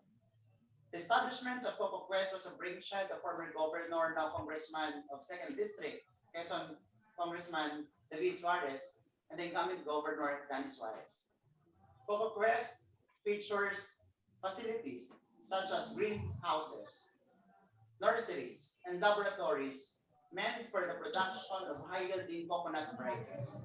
It also has training and extension center for building capacities among coconut farmers, as well as business incubation centers on integrated walnut processing, integrated sap-based processing, byproduct utilization, and timber processing. CocoQuest aims to incubate and commercialize high-value coconut-based enterprises towards the sustainable development of the coconut industry. Sa ngayon po, ang napakalaking proyektong ito ay malapit na o halos tapos na ang construction ng mga buildings. And we're already in the process of crafting a memorandum of agreement with the stakeholders upang makapag-operate na ang CocoQuest sa madaling panahon. Kaya espesyal na pasasalamat sa PCA, lalo na po sa ating Deputy Admin for Research, Mr. Erwin Manuhan, at sa buong team ay Mr. Mon Rivera, dahil pumunta pa po kami sa Zamboanga para magkaroon ng ideya kung paano gagawin ang CocoQuest na ito. At nang minsan magpunta ang ating gobernador sa tanggapan ng PCA Administrator Madrigal, napakaganda po ng kanyang remarks para sa proyektong ito at naniniwala tayo na magiging malaki ang impact para sa pagpapaunlad ng industriya ng coconut, hindi lamang sa lalawigan ng Quezon, hindi lamang sa reyon, kundi sa buong Pilipinas. Kaya naman po sa pamamagitan ng Convergence Project na ito, we'll be able to achieve competitive advantage for our coconut industry at masasandalan pa ng mga negosyante magniliyong ang mga lokal na pamahalaan. Sa ngalan po ng Pamahalaan Panlalawigan ng Quezon at ang tanggapan ng Panlalawigan ng Agrikultur, maraming salamat. Mabuhay ang industriya ng niyog sa bansang Pilipinas.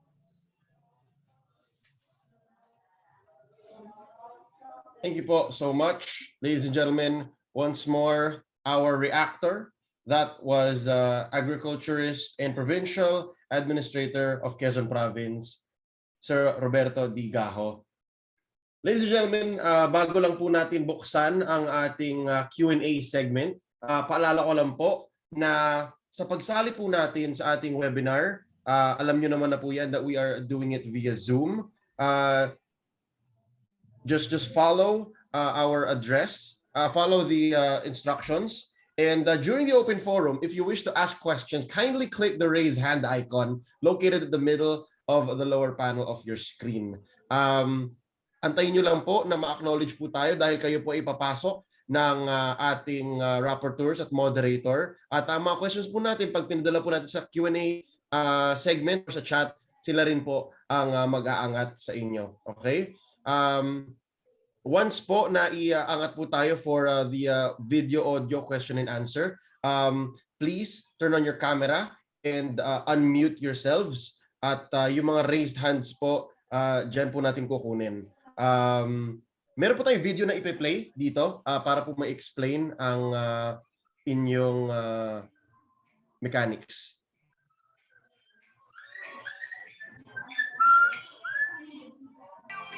Hello, good morning, ma'am. Yan po. Nandito naman po tayo sa Zoom, pero po para ito sa mga hindi pa nakasali sa Zoom. Okay? Yan po, pakisundan na lang po ang inyong instructions na nandyan. Ipasok nyo lang po ang inyong email, ang pangalan, at click join webinar po. Para po ito sa mga gusto sumali sa Zoom na nag-register po. Bukas po, pwede pa po ito bukas. Pero ngayon po, nandito na po tayo. Yan po, that's how you raise hands. And kung ayaw nyo na pong magtanong, just lower. Click nyo lang din po ulit yun. Ayan. Sunod-sunod naman na po yan.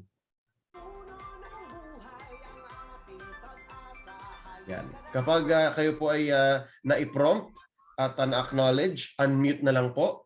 And you may ask your question via our moderator once the Q&A has begun.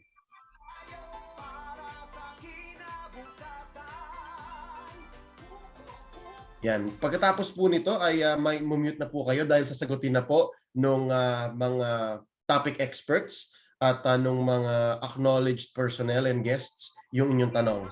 Yan po. Para lang po klaro at maayos ang ating programa.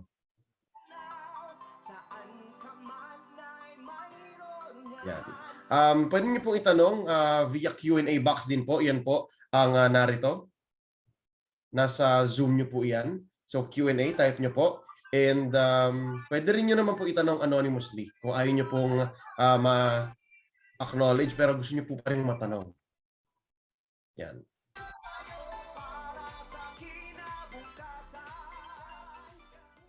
Okay. Ngayon pong alam na po natin kung paano gumagana ang Q&A. Gusto ko pong i-introduce ang ating moderator para sa araw na ito. The Department Manager for PCA CPS. Let's all welcome Ms. Leia Ana Di Cuarto.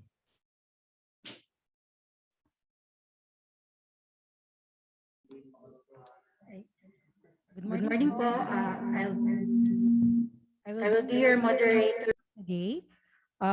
Before we officially start our Q&A portion, let me call on again in the plenary our guests and our reactor for today. Our representatives from Claver, Surigao del Norte, Mayor Georgia Gokianki and Miss Julie Presida, Chairperson of Claver Coco Farmers MPC, Engineer Fernando Sarile and RM PCA Regional Manager Joel Pelapil for Javier Leyte, Mayor Fernando L. Mesa from Alavat, Quezon, and Mayor Leoncio Bagol from Malingao, Tubod, Lanao del Norte. And of course, we also have with us our PCA Administrator, Benjamin R. Madrigal Jr. To start off, to kick off this Q&A portion, I would like to give the floor first to our Administrator to give his insights on the presentations. Sir? Thank you, Lay. Magandang umaga po sa ating lahat. At alam ko lahat po tayo ay na-inspire sa mga napakagandang mga stories of struggle. Sabi nga mga theme po dito is persistence and perseverance. Sabi nga unity of intent and unity of effort. Service, sabi nga servant leadership ang po dito, paano makatulong sa ating mga magsasaka sa ating mga kababayan, tapos convergence, networking, hindi lamang po partnership with one agency but partnership with several concerned agencies. At dito po yung mga istorya natin na nakita, napakaganda. Hindi lamang yung mga engineer po ng ating apat na mga local government units, maganda rin po yung engineer ng ating mga reactors. And of course kay Secretary Nograles na nagbigay siya ng napakagandang mensahe sa role ng local government and the intent of the national leadership on how to be able to really empower and strengthen yung power ng local government to give sabi nga yung may ayos yung ating enterprise mindset ng ating mga kababayan. Kay Mr. Ayi Hernandez ay niya yung pinaka-role ng local government on sabi nga increasing the income of our constituents. Kay naman kay Mr. Graho, Obet Graho, maganda yung pinakita niya yung dinagdag niya yung tungkol sa CocoQuest, which is actually a model, sabi nga magandang modelo kung paano na pagtulong-tulong national government, local government, our farmers, and of course the industry as a whole. na yun pong vision for CocoQuest is a multi-role entity. Sabi nga, nakadikit po siya sa isa Southern Luzon State University, no, para maging yung mga estudyante na gusto eventually magiging future farmers natin ay makakapag ano na rin doon, no? Pwede na rin ma-expose not only to PCA or to the new technologies but also to the industry players as a whole. At ipinasok na rin doon, makasama na rin doon ang research, agrotourism, no? And of course business center. Now, dito po yung mga istoryang ipinakita, makita po ninyo kung naalala natin yung pinipresent namin kung ano ba ang mga recommendation natin sa Coconut Farmers and Industry Roadmap. We have 7 thematic recommendations. And all these 7 thematic recommendations have been clearly presented or clearly illustrated sa lahat po ng pinakitang mga istorya. Of course, ang pinakaunang recommendation is improving farmers' welfare. Lahat po ng mga LGU na nagpakita ay nangyari po ito dahil sa kanilang interest na itaas ang antas ng pamumuhay ng kanilang mga kababayan, no? Mula sa Surigao, no, at of course sa Lanao, no, and itong sa Javier, and of course sa Alabat. At pangalawa, sa second recommendation nyo ngayon, pagpapalakas ng Coconut Farmer Organization. Dito talaga paano ma-empower, no, na kailangan po talagang mag-organisa na kung para makikita ninyo yung ginawa nila, lalo-lalo na yung sa Alabat, ipinakita doon na parang professionalized service na, no, meron ng mismong grupo na ito. Kumbaga professional group na eventually yun na ang kanilang trabaho na, and therefore they become more expert in their in their field. At ang pangatlo po, yung sabi nga, increasing and sustaining coconut production. At dito po nakita nga, sabi nga, yung intent is zero waste, no? Yung dating mga itinatapon na lamang, ngayon ay malaking pinagkakakitaan. Kaya makita ninyo yung pagtitingan nyo, sabi parang kalat lamang, pero actually yun yung nagbigay ng pang-araw-araw na kabuhayan, na sabi nga noong mga may bahay ay kumikita sila ng libo, no? Instead of simply depending on their husbands sa kanilang kinikita. At yung pang-apat na recommendation, sabi nga yung coconut based farming system, dito rin po, no, na makikita natin sa ipinakita sa lalong-lalo na doon sa Alabat, Quezon, na yung intercropping, no, paano ma-maximize yung pinagsama yung sili at saka yung sabaw ng nyog, para makikita nyo na vinegar with sili. Plus, of course, yung yung cacao, and dito nakita na hindi lamang po ipinapakita maliban lang sa inyo, kundi yung paano ma-maximize yung ating productivity as a farming system. At yung ikalima po, sabi nga ito, tinitingnan yung nasaan ba ang competitive advantage, no? And eventually in-identify nila yung mga traditional and non-traditional products, no? Doon nakita nila na may bagong nakitang merkado, lalo na po ito yung specialized variety natin tulad ng makapuno, na hinahabol sila ng mga market, no, mismo. Hindi pa nagbubunga ay kinakausap na sila.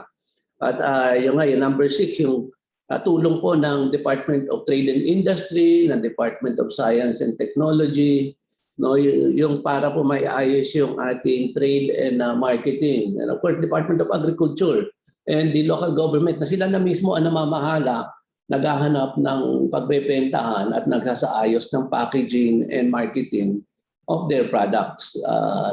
And eventually, sabi nga, ang intent is eventually i-turn over ito for yung management sa mga kanilang mga kasamahan o sa leaders ng mga coconut farmer organizations. And lastly, sabi nga, strengthening institutional policy and support services. Kung paano talagang, sabi nga kung maliban po sa Philippine Coconut Authority, Department of Agriculture, hinahanap pa ang iba pang mga ahensya na talagang makakatulong upang lalo mapalago ang ating ating negosyo. And sana po naging magandang aral nito doon sa ating mga kita ko naman sa mga comments na they have been inspired, no, lalong-lalo na doon sa mga habang nagpe-present yung ating mga presenters ay nagko-komento sila at binabati sa naging effort nila. Now, ang isang nakita ko po na very glaring, especially mentioning yung po doon sa yung pagkakapresent po ng video ng with all due respect to the presenters, yung pagkakapresent po ng video ng doon sa Alabat. Ang nakita ko po yung sabi ko nga discipleship yung parang kung ano po yung paniniwala noong local leader ng ating mayor, nag-transform o nag-translate po doon sa mindset ng ating mga magsasaka. Na lahat sila, isa ang sinasabi na may ginto sa niyog. No? Lahat sila naniniwala na mas malaki ang kanilang kitain kung sila ay nagsasama-sama dito sa niyogan. At kung paano mag-uunlad ang kanilang pamumuhay. Now, magtanong sana ako, I'll end this by probably asking the first question, especially kay sa ating idolo, kay Mayor Mesa, no, sa Alabad.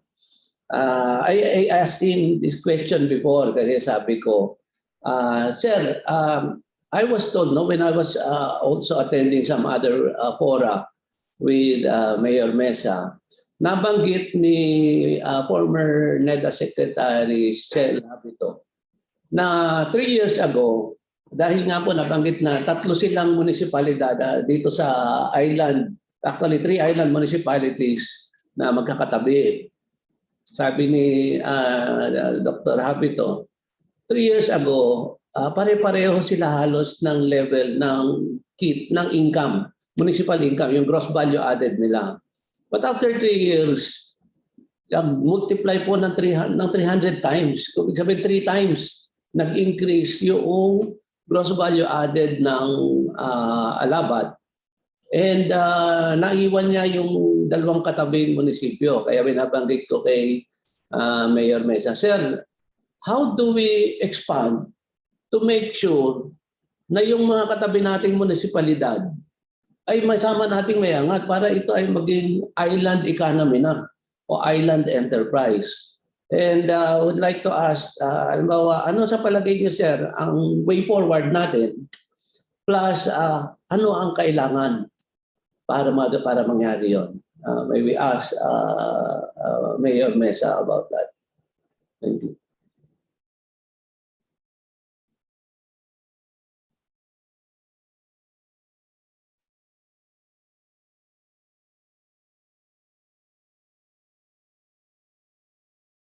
Hindi pa yata nakaano si Mayor Mesa.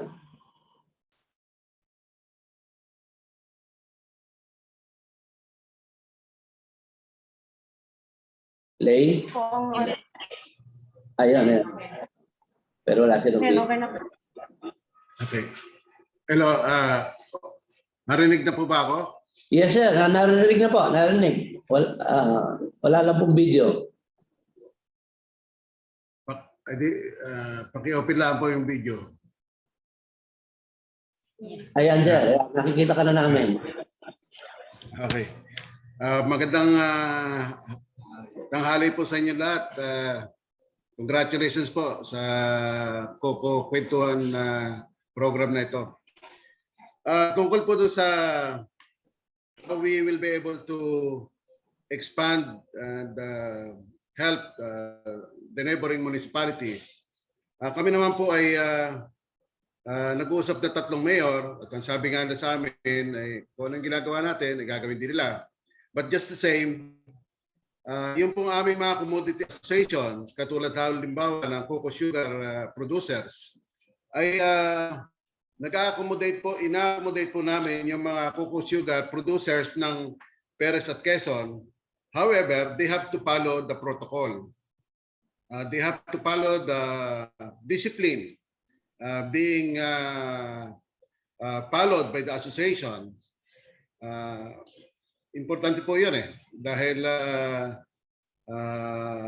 we have to, sabi ko, we have to keep the standard. Our product should have the quality and the quantity.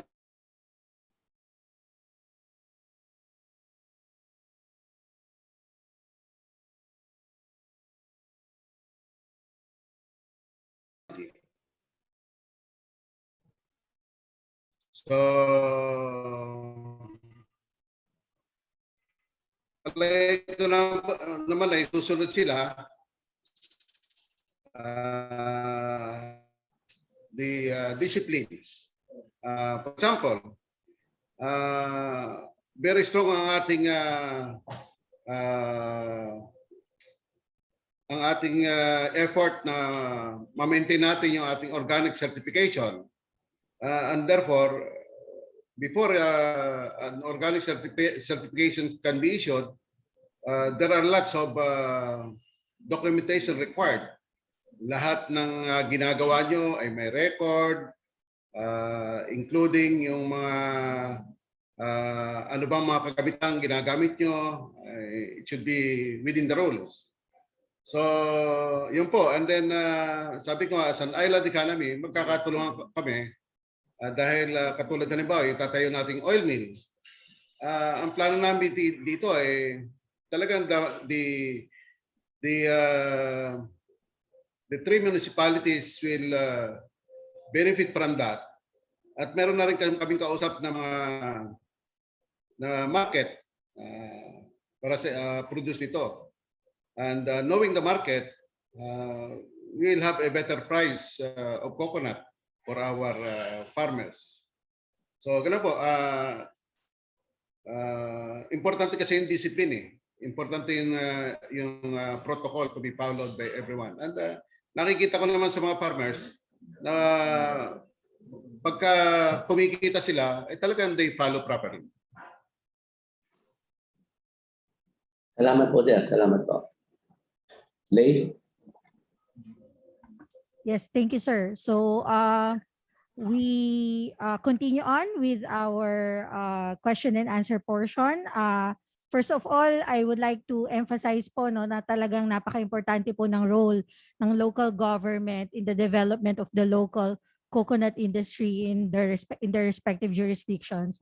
So today we saw the fruit of the LGU engagement and how the will and commitment of our local government contributes to the success of our coconut farmers. So sana po nakita po ng ating mga presenters sa chat box ngayon yung outpouring of support and congratulatory words po. Very inspiring po yung ating mga naging presentations. So now, moving forward, we would like to open now our Q&A chat box to see questions. So, first question po, sa tingin ko po, ito po ay mahalaga na tanong sa ating mga panel for today. The value chain in the coconut industry is long. This gives several opportunities to agri-entrepreneurs, individuals, cooperatives, enterprises, farmer associations that they can focus to a specific and profitable undertaking. It is therefore imperative to reorganize and strengthen existing coconut farmer organizations in all municipalities. This is from our Zoom chat from John Edgar Luardo. So maybe what we can ask with our LGU partners is how they were able to strengthen the farmer organizations in their areas. What are their experiences relative to providing interventions to our coconut farmer organizations? Let us hear first siguro po kay Sir Roberto Gajo from the Provincial Government of Quezon. Sir? Okay, thank you for the question. No? Totoo yun na napaka-importante ng commodity-based organization. So dito sa lalawigan ng Quezon, katulad din po sa Isla ng Alabat, ang mga organizations po ng ating farmers and even fisher folks ay based on their commodities being produced, manufactured, or developed. No? Itong mga coconut farmers natin, we really need to strengthen the organizations. Kaya kung nakita po ninyo yung ating development approaches kanina na nagsisimula tayo sa organizational empowerment, production enhancement program, mechanization, product development, and enterprise development up to marketing. So these approaches in development are being followed or implemented in the province of Quezon. Dahil totoo na napakarami ng mga produktong pang-agrikultura, lalo na sa niyog, pero ano ba talaga yung focus? At importante dito na nakikita natin yung merkado. No? Malaking bagay din yung geographical location ng ating mga localities para ma-consider natin which product to choose. No? From so many different products available in coconut for development. For example, sa Bondok Peninsula, nandiyan po yung mga coco fiber project po natin. Sa Isla ng Alabat, dahil ito po ay island, so instead of harvesting coconut and make it as copra, so nagkaroon sila ng value addition. Ito po yung coco sugar. So yung logistics, transportation requirement for coco sugar ay mas mababa kumpara sa magta-transport tayo ng copra from the island to the mainland. And considering the value of coco sugar compared po sa copra, napakalaki po ng pagkakaiba.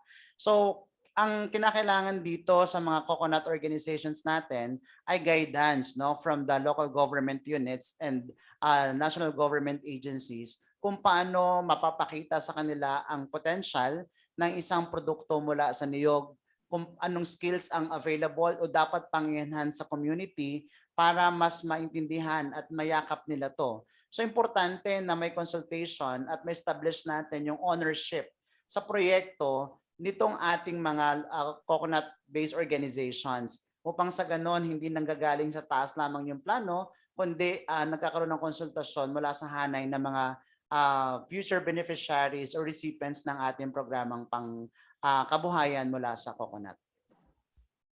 Lay? Yes, sir. Dagdagan ko yung sinabi ni ni Obed, ni Mr. Graho. Sabi ko nga ito sa mga hindi po naka-attend kahapon. Binanggit ko dito na out of the sa ngayon po na yung sa status ng ating Coconut Farmers Registry, umaabot na po tayo ngayon ng 3 milyon na magniniyog. About yung sa ating 2.5 na existing list na-update na natin diyan na mahigit 80% na plus the another 500,000 na dati mga magsasaka o magniniyog na mga ilang dekada na nakaraan hanggang ngayon pa lamang kung nakipag-ugnayan sa Philippine Coconut Authority upang magparehistro. At ngayon nakita po natin doon sa ng ating Farmers Registry about out of the 3 million, only 729,000 are members of coconut farmer organizations and cooperatives. Or 25% lamang, 25% lamang ang organisado. So malaki po ang gagawin natin, lalo-lalo na to organize our farmers into sustainable organizations and cooperatives. Yung 75% importante mai-organisa. Ngayon, doon po sa organisado, sabi nga, yung mga miyembro ng coconut farmer organizations na 729,000 sa ngayon, actually po ang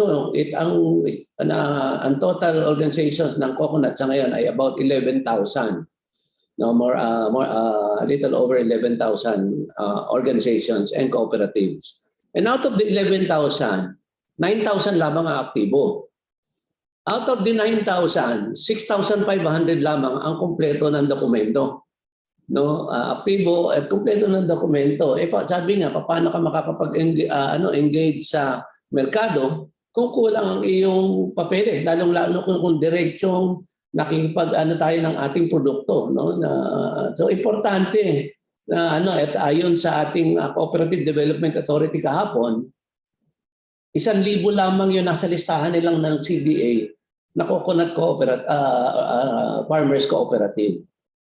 No? So, kailangan pong pag-igihin natin yung sinabi ni Mr. Duardo na talagang kailangan i-reorganize, kailangan i-strengthen yung ating farmer organization to become sustainable cooperatives. Sa tulong po ng mga lokal na pamahalaan, maganda sana maging aktibo yung Coconut Farmer Council, yung Farmers Council na direktiba po ito ng local government na sana ay mabuo at maging aktibo, no, at nang sa gayon ay regular na nagkakaroon ng platform o forum to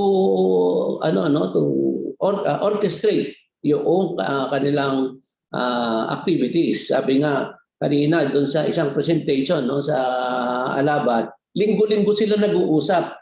Tinitingnan kung paano, ano ang mga naging problema at ano ang dapat na maging solusyon sa mga ito. No? So, kailangan po regular na ma-activate yung ating council at regular na nag-uusap. Ito po ay may direktiba ng ating Department of Interior and Local Governments. I understand about 2012 o 2014 nung i-issue ito, no?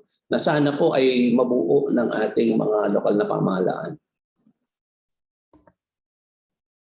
Thank you, sir. Thank you for the inputs from Sir Gaho and our administrator. Another question from our Zoom chat. Ito po, magandang tanong. The LGU plays a crucial role in the rural industrialization of coconut farms. The importance of good relationship, actually it's not a question, it is a statement, but we would like to ask our panelists on what are their insights on this now. The importance of good relationship of a coconut cooperative and the LGU is foremost for the successful implementation of coconut projects and programs. So gaano po ba kaya talaga ka-importante, no, ang good relationship between co-ops and LGUs? And most importantly, ano po kaya ang naging experience ng ating panelists in harnessing such relationship? So I would like to throw this question to Ms. Angelina Espinosa, the representatives from Claveria, Surigao del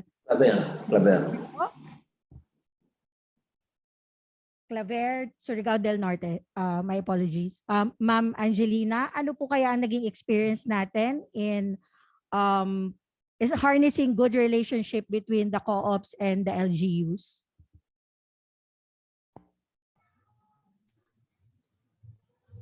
Hello, good morning. Good morning to everyone. Good morning po. Good morning po. Narinig po kayo, ma'am. Yung good relationship ng LGU ng Claver, Surigao del Norte with the cooperative of the coconut farmers was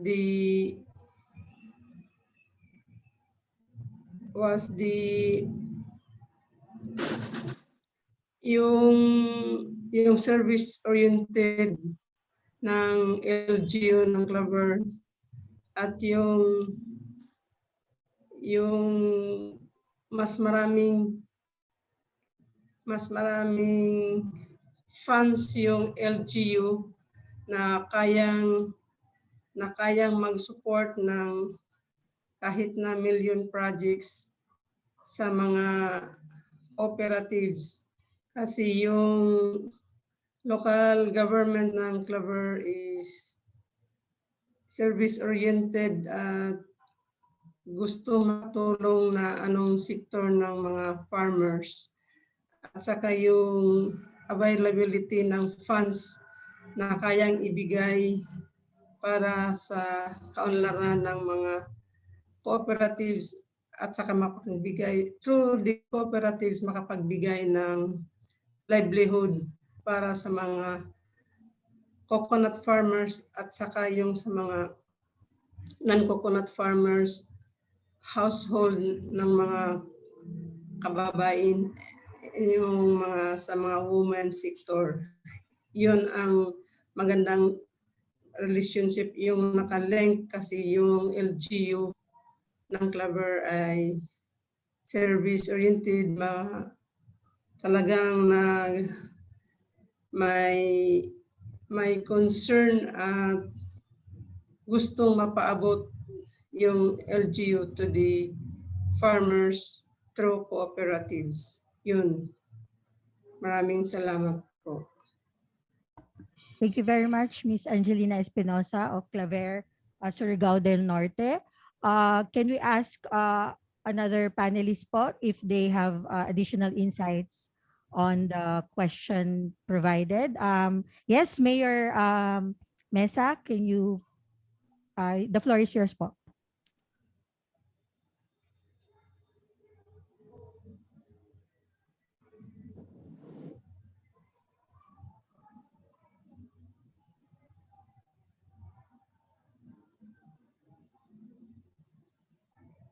Okay na po, sir. Okay na. Okay. Napakaganda po ng tanong. Paano yung relationship ng LGU at Farmers Organization? Importante po na maramdaman ng mga farmers yung talagang support, tunay na suporta ng LGU. Ng LGU, katulad namin, 5+ municipality kami, but kahit 5+ municipality kami, we have the organization, we have the staff, we have the people. Kahit papaano, meron din ng mga konting ira. So, yan po talaga yung sinusuporta namin sa mga farmers. And yung technical, yung capability namin, and tinatap din namin ang academ. Katulad halimbawa ng Southern Luzon State University, ng UP Los Baños, katulong po natin yan. And other government and private institutions. Ang LGU po kasi, you have the finances, kahit paano, you have the personnel. So, initially po sa operation ng farmers namin, talagang mga GO namin, mga personnel namin ang nag-ano. Yung nagbo-bookkeeping namin ay yung nagtatrabaho sa aming accounting. Ganun po. And well-monitored po ang ginagawa at tuloy-tuloy po ang pag-meeting. Importante po kasi yung farmers ownership of the plan. Kaya nga po lahat ng ginagawa namin, bago namin gawin, ay isinasangguni muna namin sa association. And once they approve it, everybody approves it, then we will all go for it. And very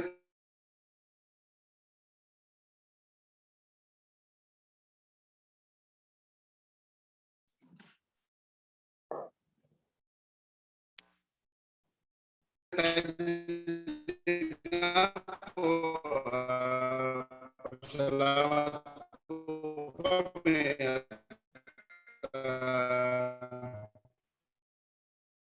ng organic certification. Kung kinakailangan mag-subsidize kami, sinusubsidize. We really have to lead them by the hand, ang mga farmers natin, until such time that they can really be on their own. And yung pong pag-network sa iba't ibang opisina, hindi naman po sanay dyan ng mga partners. But it is the role of the local government to do the networking for them. And dapat po, hindi naman po sa ang lokal na pamahalaan, ay talagang we have to anticipate yung kailangan ng mga farmers. Because when you talk of rural industrialization, you have to look at the power, you have to look at the water, you have to look at the roads and bridges. Eh kami po, isla kami. Umaasa po kami sa power sa mainland. So ngayon po, we are talking with Alternergy and pagtatayo po sila rito sa amin ng wind farm power plant. And so instead of us relying on the power from the mainland, we will be supplying the mainland with the excess power from the wind. Ganon din po yung water. Tinutulungan din po kami ng iba't ibang government agencies like the National Irrigation Authority. So ito po mga roads and bridges. Napakalaking bagay po ito. So when we talk of rural industrialization, talagang pong dapat ay from the very start, alam ng farmers ang ginagawa, ang plano at kung paano ito gagawin. At dapat po maramdaman ng farmers the sincerity of the local government in improving their lives. Pag hindi po kasi naramdaman ng farmers na sila'y tinutulungan, ay ano po, napakalaki pong bagay yung ginawa ng PCA sa amin, yung pag-organize ng kaanib. Na-organize pong maayos ang aming coconut farmers because of this kaanib project. And ayun po, I'm looking forward po that this rural industrialization will really prosper with Mandana's ruling implementation and the Coconut Levy Fund implementation. Yun lang po. Maraming po salamat. Thank you very much, Mayor Mesa. Now, we all agree the importance of LGU shepherding our co-ops, working hand in hand towards a common goal in developing the industry. Lipat naman po tayo sa ating mga live audience that would like to ask questions. I would like to give the floor to Ms. Dane Santos. Kindly unmute, ma'am, so you can throw in your questions, ma'am.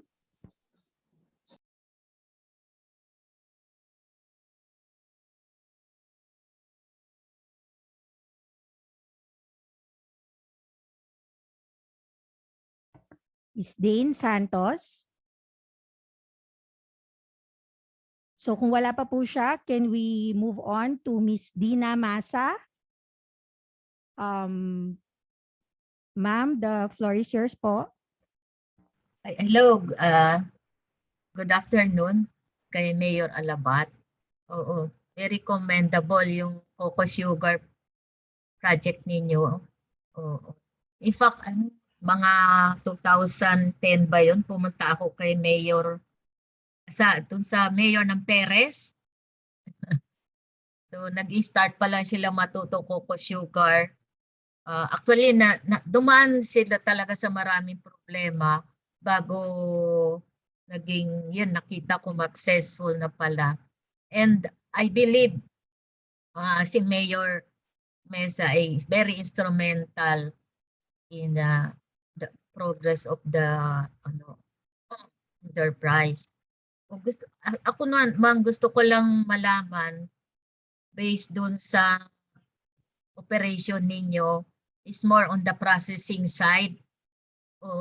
Paano nila na-maintain ang quality and safety of coco sugar? Sa ngayon po, I think there is a possibility na pwede kayong mag-expand, mag-export. And so, are you pursuing din po GMP, eventually HACCP certification? And what do you think are the R&D areas that the co-op think is necessary po to improve efficiency and cost of production? Yun lang po. Mayor Mesa, can you expound on the idea? Thank you po. Napaka-importante po ng third party. At yan po yung aming yung katulad ng control union. Siya po ay third party na siya po ang nagbibigay sa amin ng certification. And so talagang mahigpit po ang kanilang audit. From the production up to the processing, up to the marketing. Pati yung mga sasakyan namin, talagang tinitingnan nila. Yung nagsasample sila ng pinapadala pa nila sa Netherlands. Ang PCA naman po ay katulong din namin at yung bawat produce namin at in bulk ay dinadala po namin sa PCA laboratory to check on the quality. And so with that po na may maintain po namin yung quality. Of course yung other yung research and development tuloy-tuloy din po yan at meron po kaming mga private partners na tumutulong sa aming dito. Ganoon din ang sabi ko ang academ. Napakalaking bagay po ang academ ang UP Los Baños, ang Southern Luzon State University.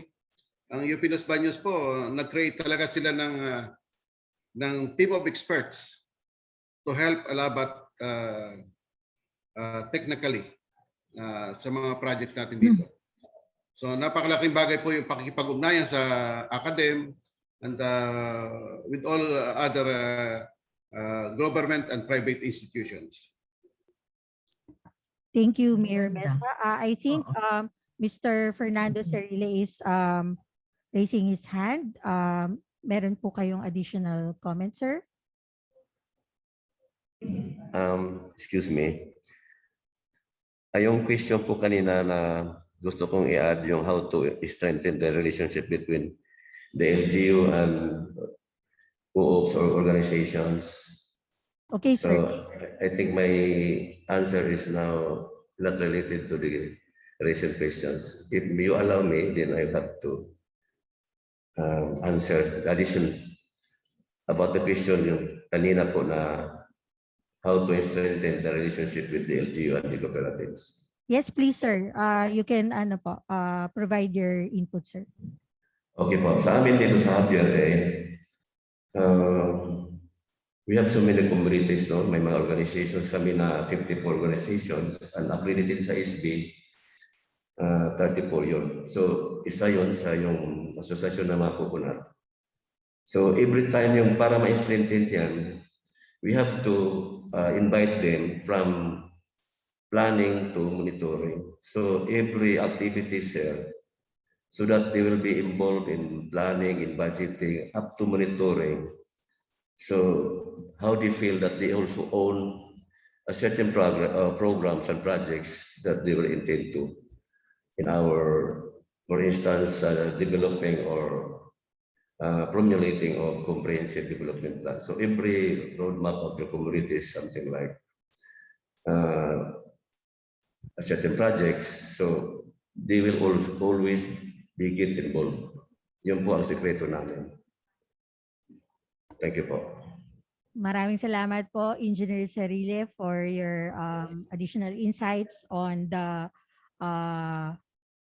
question earlier regarding the relationship with our cooperatives. Another question live from our participants here today, coming from Mr. Vicente Naque.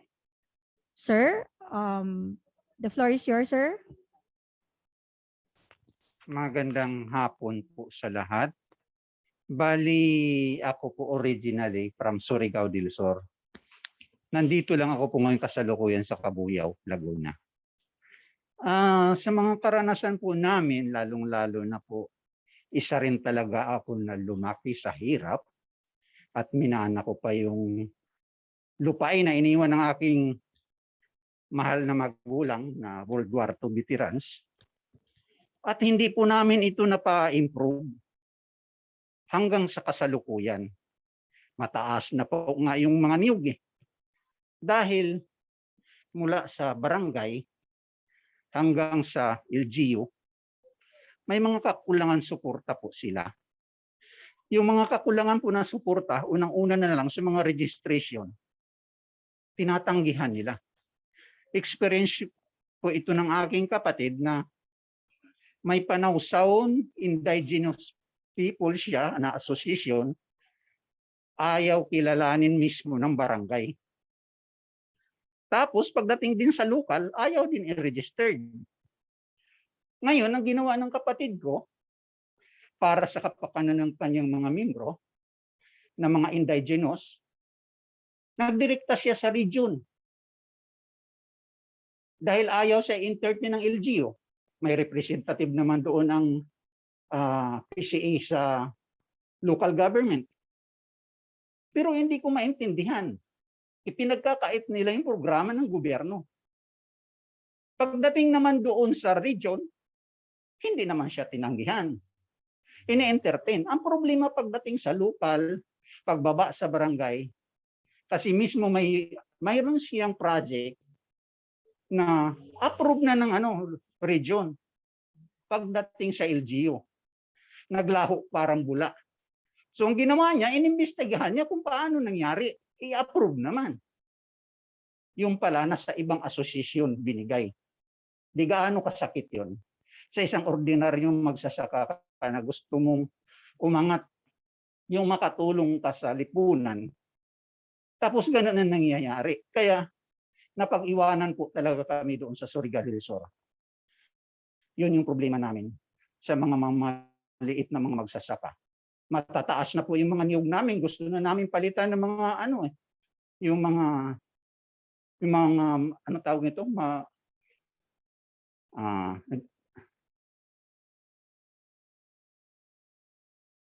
Yung mga bagong ngayon, hybrid.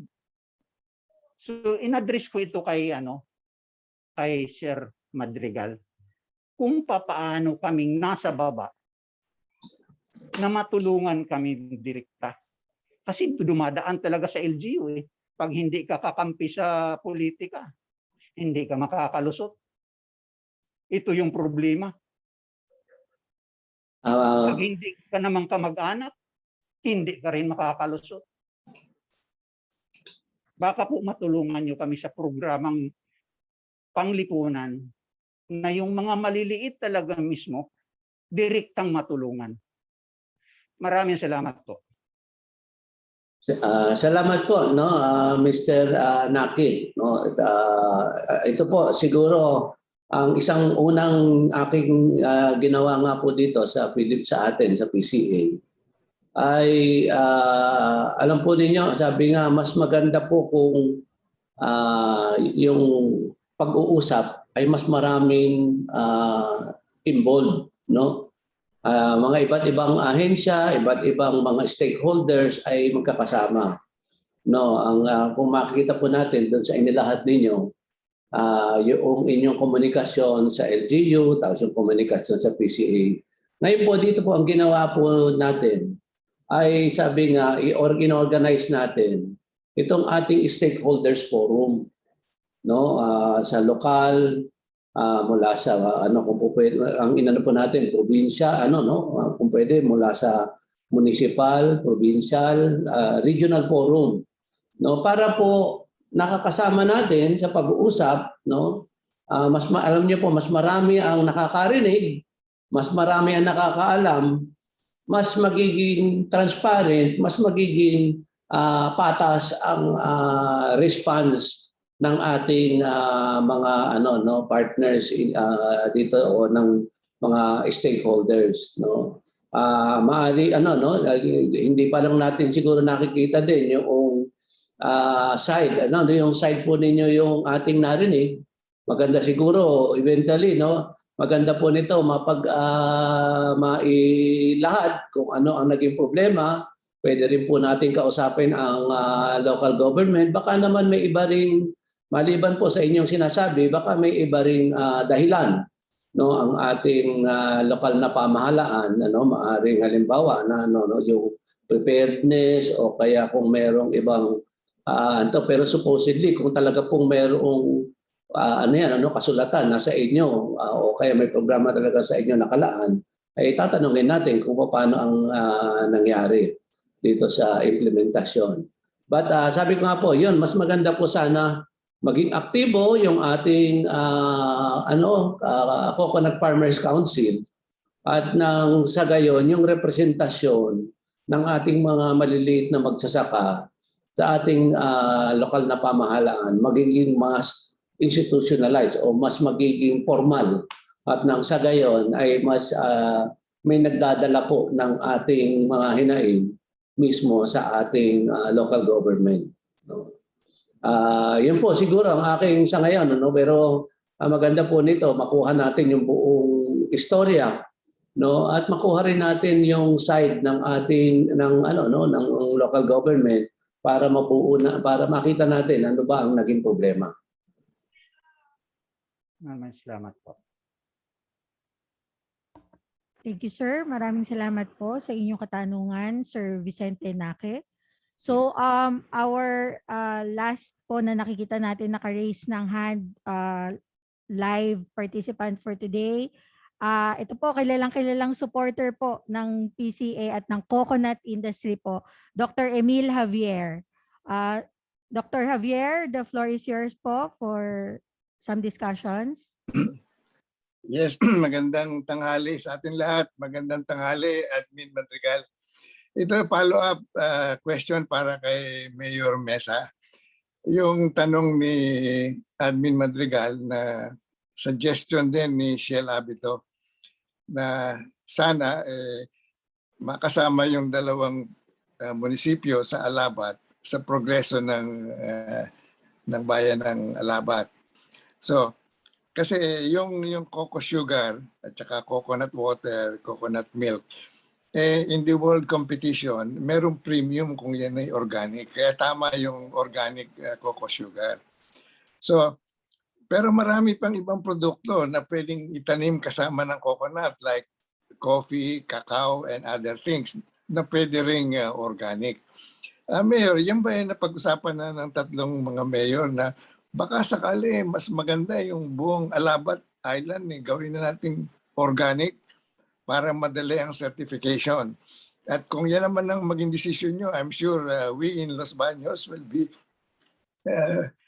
very happy to provide technical expertise. So Mayor, yan ba yung napag-uusapan na baka magandang ideya declare na natin yung buong isla ng Alabat organic para madali ang certification. And then we could go plant many other crops na organic ang classification and therefore will have premium in the market and higher incomes for the farmers.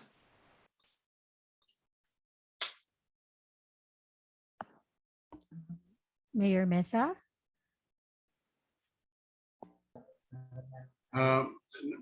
Nagkaroon na po kami ng konting technical sa internet but ang inabutan ko po ay yung maging organic ang buong isla. Actually po, yun din ang aming dream. And ang aming munisipyo po ay naglabas na kami ng isang ordinansa na ang aming bayan ay maging organic. So, hikayatin din po namin yung aming kalapit na bayan na dalawa na magkaroon din ng pagtulungan tungkol dito sa effort na ito. And si PA Gaho nga po ay nag-usap kami about this island economy approach para merong higher level na mag-orchestrate ng integration of all the efforts of the three municipalities in the island. Maraming salamat po. Thank you, Mayor. Kasi malaking value yung kung buong isla na para madali ang certification. And I'm sure, sabi ko nga, if you make that decision, UP Los Baños will be very happy to help. Thank you very much, po. Thank you very much. Thank you, thank you. Okay, sir, I think Sir Gaho would like to provide additional input, sir. Yeah, this is just to support what Mayor Mesa mentioned, the development of Alabat Island economy. No, the province will be the one to lead the facilitation of from the three municipalities so that we can be able to project the success of Alabat municipality to the two other towns in Alabat Island. So nasa process na po kami ng pagbuo nito para mapatawag natin yung tatlong munisipalidad. But definitely we'll be needing the assistance of different national government agencies so that we could align all the programs of their departments to the programs in the three towns under Alabat Island. So Mayor, congratulations. Thank you po. Thank you, Sir Obet Gaho. So we can accommodate two more questions before we wrap up this today's event. I will just like to summarize, marami po nasa chat box, more on inquiries on how to avail services. So basically, ang tanong siguro dito ay paano ba mag-umpisa? If we are coconut farmer organizations, how do we start engaging with the LGUs? What is the first step? So I would like to throw the question po. Siguro bigyan po natin ng pagkakataon ng ating representante from Tubod, Lanao del Norte, Mr. Cirilio Apaw, to give his inputs po. Sir?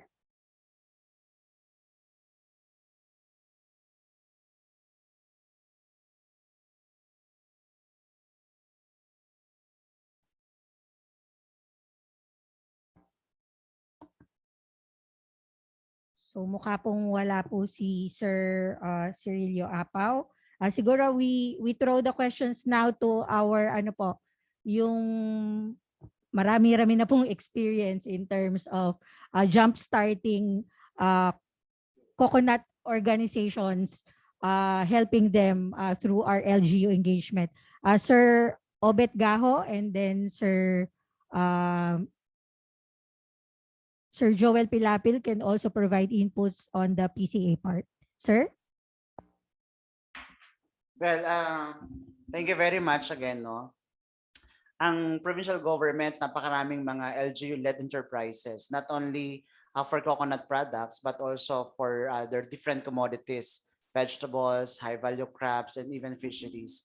At nakita namin yung kahalagahan nito na mabigyan ng guidance yung mga local government units. So I have mentioned already the approaches that the provincial government is doing so that we can be able to attain success, no, asahanin ng ating mga LGU-led enterprises. Pero napaka-importante, ito yung bahagi din sa unang question kanina, kung paano natin mas mapapalakas yung partnership, no, at relasyon natin sa mga cooperatives and organizations. You really have to let them feel that you have a genuine concern, no, to their welfare. So you let them understand why they're still poor. Sa tagal ng panahon na sila yung nasa sektor ng agrikultura at pagniniyugan, bakit nananatili pa rin pinakamahirap na sektor sa ating bansa ay ang agrikultura o ang mga magsasaka. So by letting them understand the reason why, and you're able to introduce innovations, no, and they feel your concern that what you're doing is not for yourself as a politician or as a mayor, but for the welfare of your constituents, walang magiging dahilan para hindi makiisa ang ating mga kababayan. At nakita ko yan personally sa bayan ng Alabat na yung transformation ng mga tao. And speaking of transformation, napakalaking bagay din yung ginagawa ng mga local government units. Ito yung values formation, no? Dahil kung mananatili din ang attitude ng mga partner cooperatives natin sa kanilang dating kinagawian na anumang ganda ng proyekto ng gobyerno ay hindi magiging matagumpay. At sa ganang mga pinakitang success stories ng mga local government units, alam ko ginawa nila to. Isa pang napaka-importante na sangkap or ingredient ng mga programa na LGU-led is you should be able to change the mindset of your beneficiaries, of your constituents. Napakahalaga na ang pananaw ng tao ay nababago mula sa pagiging pangkaraniwang manggagawa, no, sa pagiging isang negosyante. Sa ganung punto, mas may drawing natin yung tagumpay na hinahangad hindi lamang ng mga constituents kundi hinahangad ng mga namumuno sa bayan. Dahil kung umuunlad yung pinakamaliliit na sektor ng ating pamayanan, makatitiyak tayo na magiging inclusive yung growth or development sa ating community. Kaya po itong CocoKwentuhan na to ay isang paraan.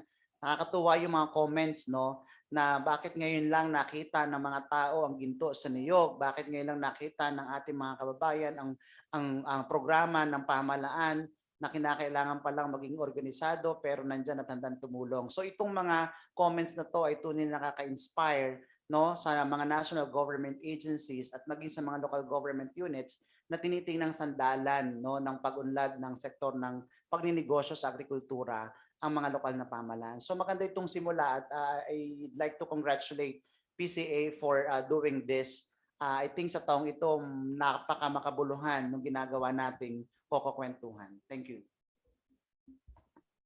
Thank you, Mr. Gaho.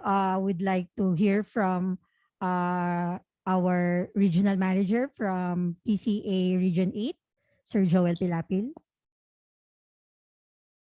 Good morning sa lahat. Good morning, admin. the rest of the panelists. Yung challenge kasi sa Javier Tufting Facility, walang question kami doon sa full support at saka full enthusiasm ni Mayor Sandy Javier kasi nag-umpisa yung sa kanyang time. It's so happy na baka magtaka kayo na yung Javier town hindi represented ng mayor kasi parang meron yatang health issues sa kasalukuyan. But anyway, he is being ably represented by the municipal planning officer. Yung challenge na itong tufting machine ay tatakbo despite the problem ng travels ng expert from Indian engineers na gawa ng local engineers from the local supplier ng Suki Trading and challenge the administrator nga sa amin paano ito papatakbo. Tumatakbo na ngayon, kaya lang merong mga findings na kailangan pa talaga ng mga fine-tunes, no? Refinements na kailangan pa rin sana ang expert ng Indian. But with the advent of technology, sana in the long run, pa-perfect pa rin yung operation para ma-perfect yung output na product. And na-mention ko kanina sa video na yung LGU Javier may sariling decorticating machine with a capacity of 20,000 nuts per day. O sabi nga ni I will borrow this knowledge from former RM Barbosa na isang hoist, isang 16 meters na hang. So ang kailangan ng planta is 60,000 or sabi ni Engineer Sarili kanina 58,000, 58 to 60,000 full operation. So yung capacity ng Javier is only 20. So dito papasok yung mga nearby kaanib sites na mayroong mga decorticating machines na sabihin na natin honestly na medyo hindi pa masyado din na-tap o nakaproduce na mga PC kasi nga hindi pa established masyado yung market. So with this hub, sana tulong na nga sa Panginoon, sabi nga ni Mayor Misa, na makatakbo ito perfectly at matulungan itong mga coconut farmers, hindi lang sa Javier, kundi yung nearby municipalities ng Javier or even buong region ng Region 8 dito sa aming lugar. So yun, malaki talaga ang role ng kooperatiba o mga kaanib sites sa project na ito. Thank you. Maraming salamat, RM Joel.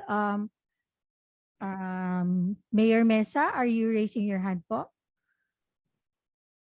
Yes, sir. Yung pong tanong how and when to start.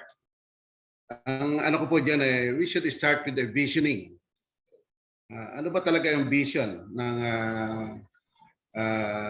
munisipyo? Yun po ang ginawa namin And yung vision namin na buo, ito po inipresenta namin sa mga barangay and nung ma-validate namin itong aming vision na nakagawa rin kami ng development framework, Alabat Development Framework, binalidate po namin ito at pinarating namin sa mga Farmers Association and nung nag-agree sila, ay nagkaroon na ng ownership yung vision. Na we should really be very clear ang aming vision, very clear ang aming goal. Itaas ang task ng pamumuhay ng bawat pamilya. Upang makamit namin ang aming vision na isang mapayapa, maunlad, maganda at masayang bayan ng Diyos. And to be able to know that, we have to know the situation. Ang situation we have the people, we have the land, we have the water, and the challenges are there. Value formation, health, livelihood. And so, very clear din sa amin ang programa. Anong programa ang lulunsad natin? Andiyan yung health. Programang pangkalusugan, pang-edukasyon, and spirituality, livelihood, and peace and order. So, the rest are cross-cutting concerns. So, importante po talaga na you have a vision, you have a plan, and this vision and plans are well understood and accepted by everyone. So there is ownership by everyone. Yun lang po. Thank you. Maraming salamat, Mayor Mesa. I think yun po ang napakaganda po ng wrap up, no?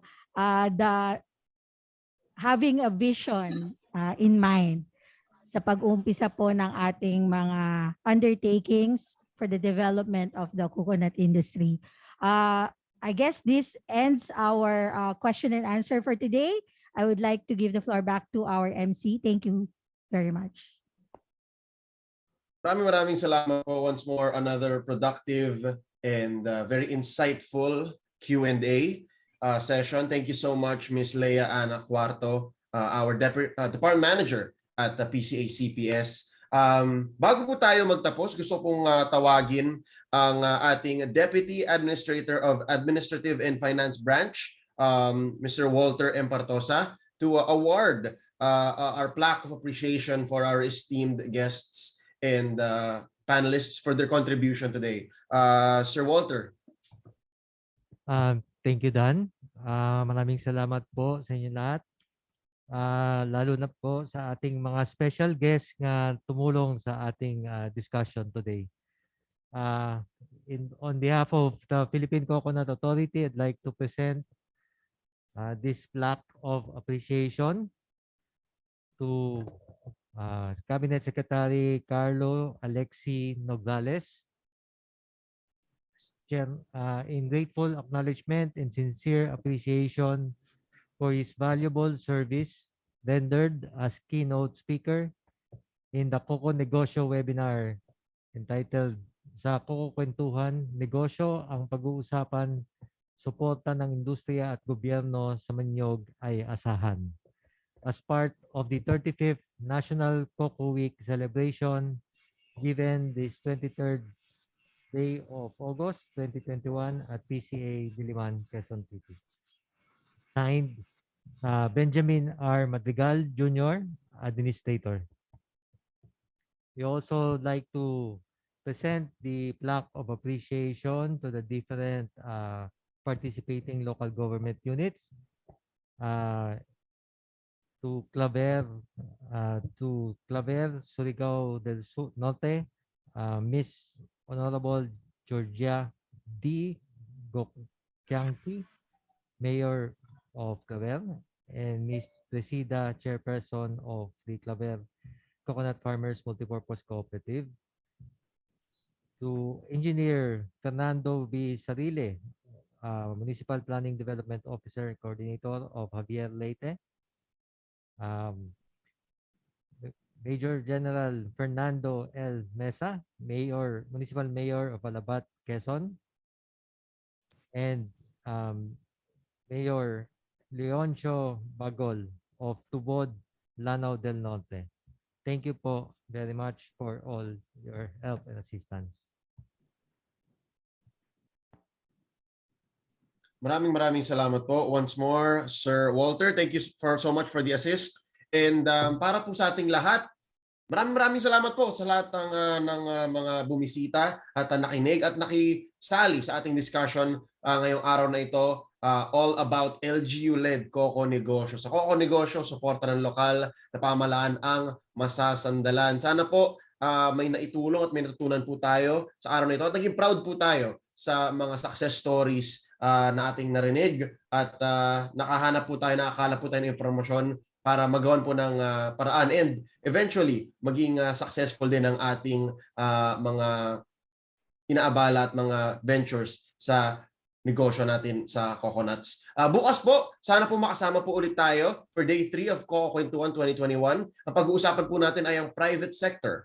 Farmer partnership sa Coco-Negosyo, suporta ng pribadong sektor ay mahalaga. Muli, same time, same place. Magsa-start po tayo ng 9 a.m. dito po sa Zoom at pwede po rin kayong sumali at manood via Facebook Live at YouTube. Mulit-muli ako nga po pala si Leo, ang inyong lingkod na host. Magkita-kita ulit tayo bukas. Mabuhay po tayong lahat. Mag-iingat parati and have a great day.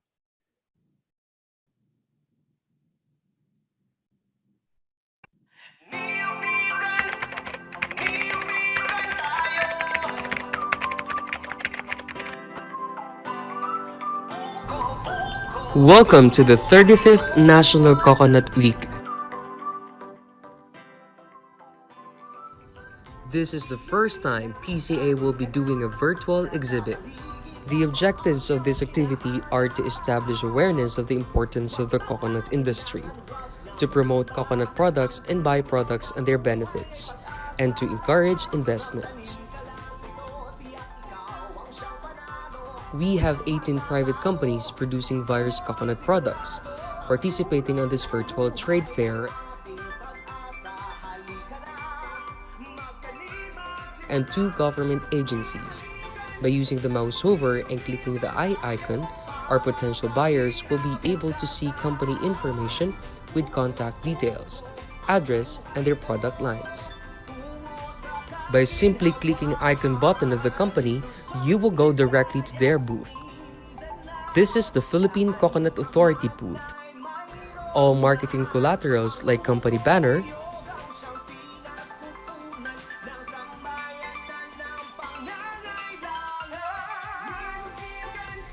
AVP, posters,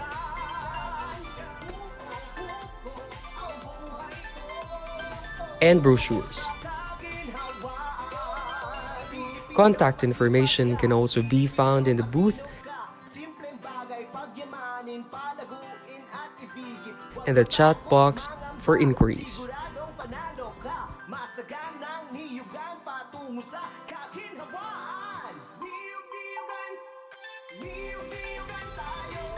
In central setting, it showcases coconut products. All furniture are all made of coconut wood.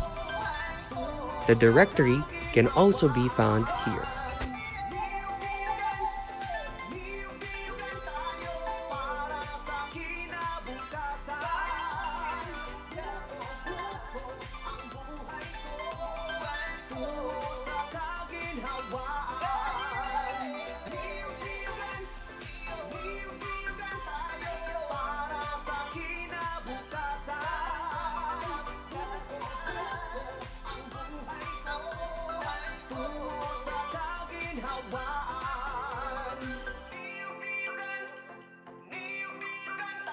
Coconut bioengineering technology. The technology refers to the use of coconut materials to stabilize slopes and minimize soil erosion by placing materials in sloping land and embankments. These materials hold vulnerable soil and permit vegetation to control soil surface erosion and conserve the productivity of the soil.